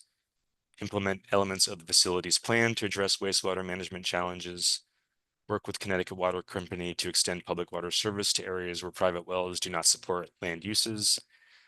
Continue to relocate support relocation of the fire station to move this critical facility out of the flood zone. And then the previous goal statement is where we talk about that as well. And then continually update capital needs and improvement plan to maintain high quality buildings and services. Any questions, comments? All set? Oh man, I hope you guys don't catch this cold. Wow. It's a doozy. Over the computer screen. Stay well, everyone. Okay. Still under resilient infrastructure, support maintenance and expansion of the town's diverse recreational resources. And under that, we have managed existing recreational facilities and open spaces. And we have some things listed: public access, parking, kayak access, etc. Ensure the town offers programs and services that are attractive to younger adults and families with children in order to create demographic balance. Evaluate extension of the Shoreline Greenway Trail. Review recreational facilities and programming to ensure that offerings are meeting the contemporary needs of adults and seniors. And then support the creation of dedicated space for senior center and services as part of the Pearson School redevelopment project. So we've mentioned Pearson School again there. Any questions or comments? All set? Okay, I think we're at the end almost. Last goal, protect, enhance open space, natural resources in historic areas. The first main bullet, strengthen Clinton's open space network. And under that, we have continued to leverage the open space fund. Under that, we have considered establishing more detailed open space criteria in the subdivision regulations. Under that, we have considered establishing standard language for open space selection, designation, management, and access. And that would apply to privately held open space. Then we have update the existing open space plan to identify priority properties or areas for future acquisition. Continue to deposit monies into the open space fund, and then maintain core habitats for plants and animals and increase connectivity for wildlife corridors, which the town, of course, has done a good job with. Is this another one on bullet two? Like about suggesting subdivision regulations? What's the question? Well, he's wondering if it's too specific, bullet point two. Okay. Vision regulations. Consider establishing a more detailed open space criteria. Well, that could be left to the subdivision plan. Work, and we want to make sure that our goals capture the fact that we need to do a zoning and subdivision overhaul. I mean, if this provides fair guidance for that, then that's. You know, I almost think that the part that's in parentheses could be a separate bullet. Where it says prioritize land that connects to adjacent open space, recreation opportunities, flood hazards, etc. I think that might be more suitable to be a separate bullet than instead of having the two. And I think. I don't know if we need in the subdivision regulations. I just think that sentence could end, after open space criteria. Okay, I'm not sure. Yeah, I mean, I think that, I think Abby's point was, trying to build support for the fact that we're doing it, to be redoing regulations as soon as this Yes. is done. Yeah, and I know from the Conservation Commission members, they were actually contemplating providing a subdivision regulation update for this commission's consideration. Because they want this kind of update done, so it more closely aligns with their preservation goals, so I think that's part of where this may have come from.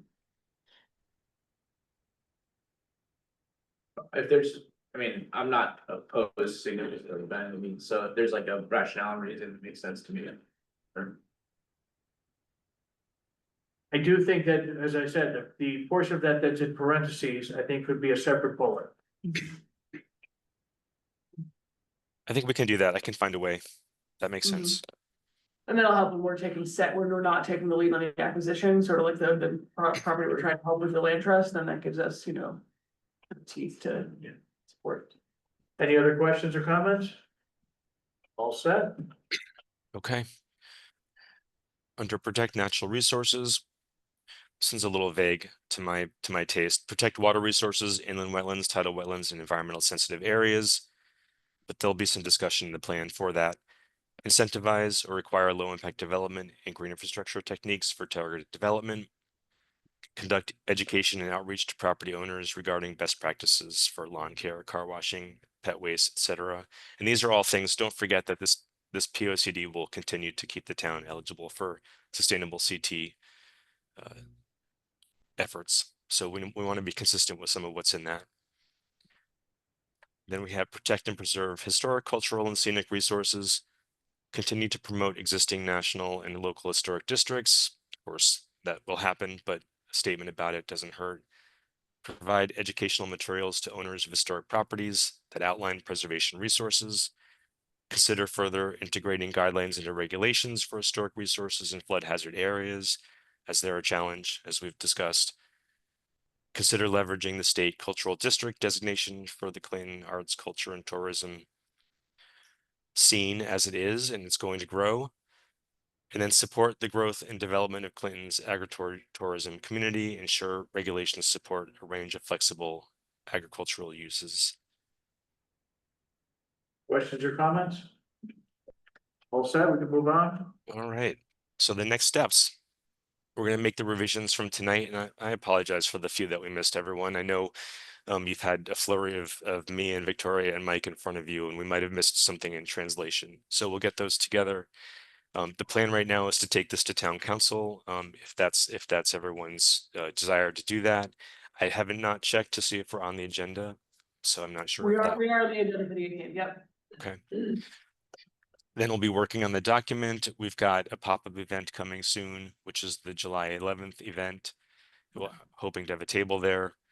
And it won't be like in Christmas in Clinton when we had the launch of the survey. We won't be looking for that sort of response. We'll be talking about where we are and getting these goals in front of people in some sort of more concise manner.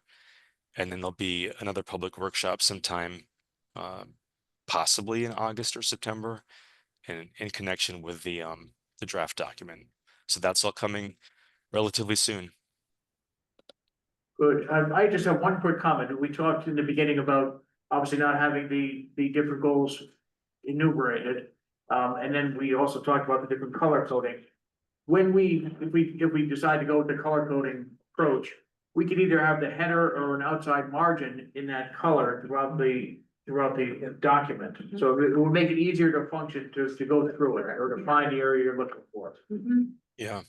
One thing we haven't talked about this that much, but we could I'm just gonna flip back and bug everybody. So if we have the patience for that, go back and use these colors or different colors and put them like in a wheel, like in a circle. And so each one has a position along the edge, and then when you do that, there's no priority implied. A person could start I'm reading. not sure if that's necessary. I think having it right in front of us, written, that's more concise, I think, and easier to understand. Okay. And I think just like I said, if the different, I'll call them chapters for lack of a better word, have those chapters, either the header or a margin, in that color. And do you even need bullet points, or do you just list them like that with the colors? Yes. You don't yeah. even need bullet points. No. Just list them. For each section, each section has a different color. And I would just comment to be almost ruthless in trying to avoid wordiness. I mean, I'm looking at diversify housing opportunities for all, which can be diversify housing opportunities, period. Just, I think Alan's got a very good point there, because we don't want the document to be overly wordy. It doesn't help, and it actually kind of makes it less effective or more difficult to understand, I guess I should say. You know, you want it to be as concise as possible, for us and for also other people looking at it. I mean, we don't need to protect and enhance open space. We could just enhance it or just go for it, or come up with one word. Try to make it as concise as possible. Yeah, I think agree. that, you know, making it as concise as possible throughout is beneficial. To your point, I think picking on those is less effective than picking on the other bullets. Oh, well, I just Yeah. what's in front of me. Yeah, yeah. I mean, it's just my ruthless editor personal and that comes first. Well, it's helpful discussion actually, because when we come to the food fest, people won't have the patience to read a lot of words. So if we can really get this, what you see right now, into a concise format for that event, it'll be really helpful going forward. Yeah, absolutely. And I think it's more helpful for the document in general. And one of the things we talked about is the food festival is great to get some people, but you know, folks are there for a different reason, you get their attention for a limited time. So we talked about doing sort of a presentation of this, similar sort of recording, the consulting team giving this presentation in a very concise manner for like a couple of minutes, and then having a way for folks to give feedback on the goals in the very near future. So after going to town council, you know, we'll be fanning these out to the various boards and commissions that are also involved in these. However, getting something out where people can respond as we head into drafting, if we're not gonna have another formal workshop on these goals with the public, is important too. So we talked about that. So I think we're all set that day. Looks good. Okay, thanks everyone. Thank you. Thank Feel you. better? Yeah. Thank you. Next adjourn? Not yet. The Not next yet. item on the agenda is Regulations Committee. Set a date for the next Regulations Committee meeting. I think we sent around 2 dates. Remember they were, Lori? Yep, June 19th at 6 PM or July 17th at 6 PM. June. Right, teachers are here. This is to talk about the bedroom definition. I think we should So get as soon as possible, because don't we have Yeah. Yeah. a lot of, I think I have something going on in June. June 19th is our meeting. Oh, okay. RTC So we've got something going on. That is. A lot of members here. 6 and then continue at 7.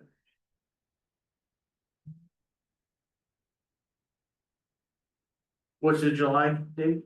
17th. With our meeting being the 14th, Mhm. right? Yeah.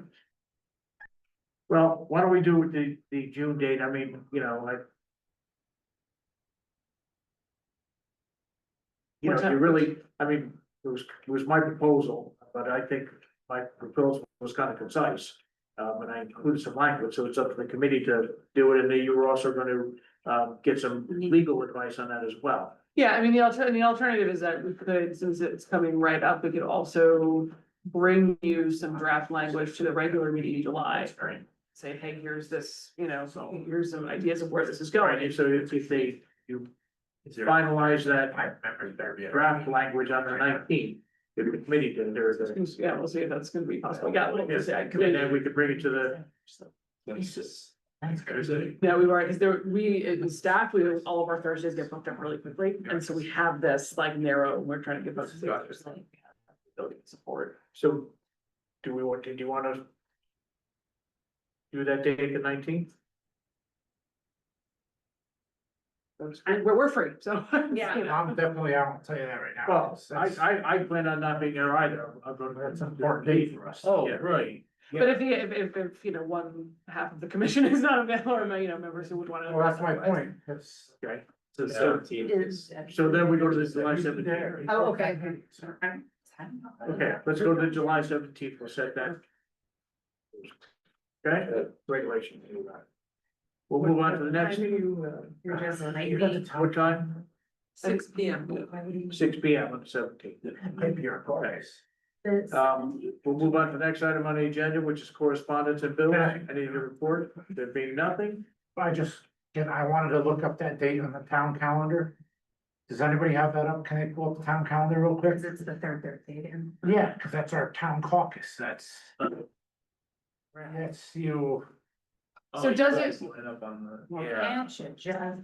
Well, it's those have been scheduled for months. You have to have that does in. it make sense for me to go through the attorney conversation and have some recommendations for the beginning of draft language? And kind of get where the analysis is and all that kind of stuff for the 14th for the regular meeting? Yes. And then we can. Yeah, let's do that. Let's do that. Let's proceed. Can you have like pros and cons, like two sides? Yeah, I mean, I would sort of say, okay, here, you know, here was sort of some of the proposed language, here's how it relates to other code, other towns, you know, sort of how it falls within the statute, all that kind of stuff, and then. Yeah, that's good. I think that's the best way to proceed. All right, cool. Sorry to throw a wrench in it. These are important dates here. Now, for what's working on the agenda, you may propose to adjourn. So. Second, all right. See you All later. those in favor, signify by saying aye. Aye. Is adjourned at about. I think that was the. We did, okay. Every. I just didn't want to. Right down where we want. You guys make a motion, I second. Exactly. We're all gone. Not too bad.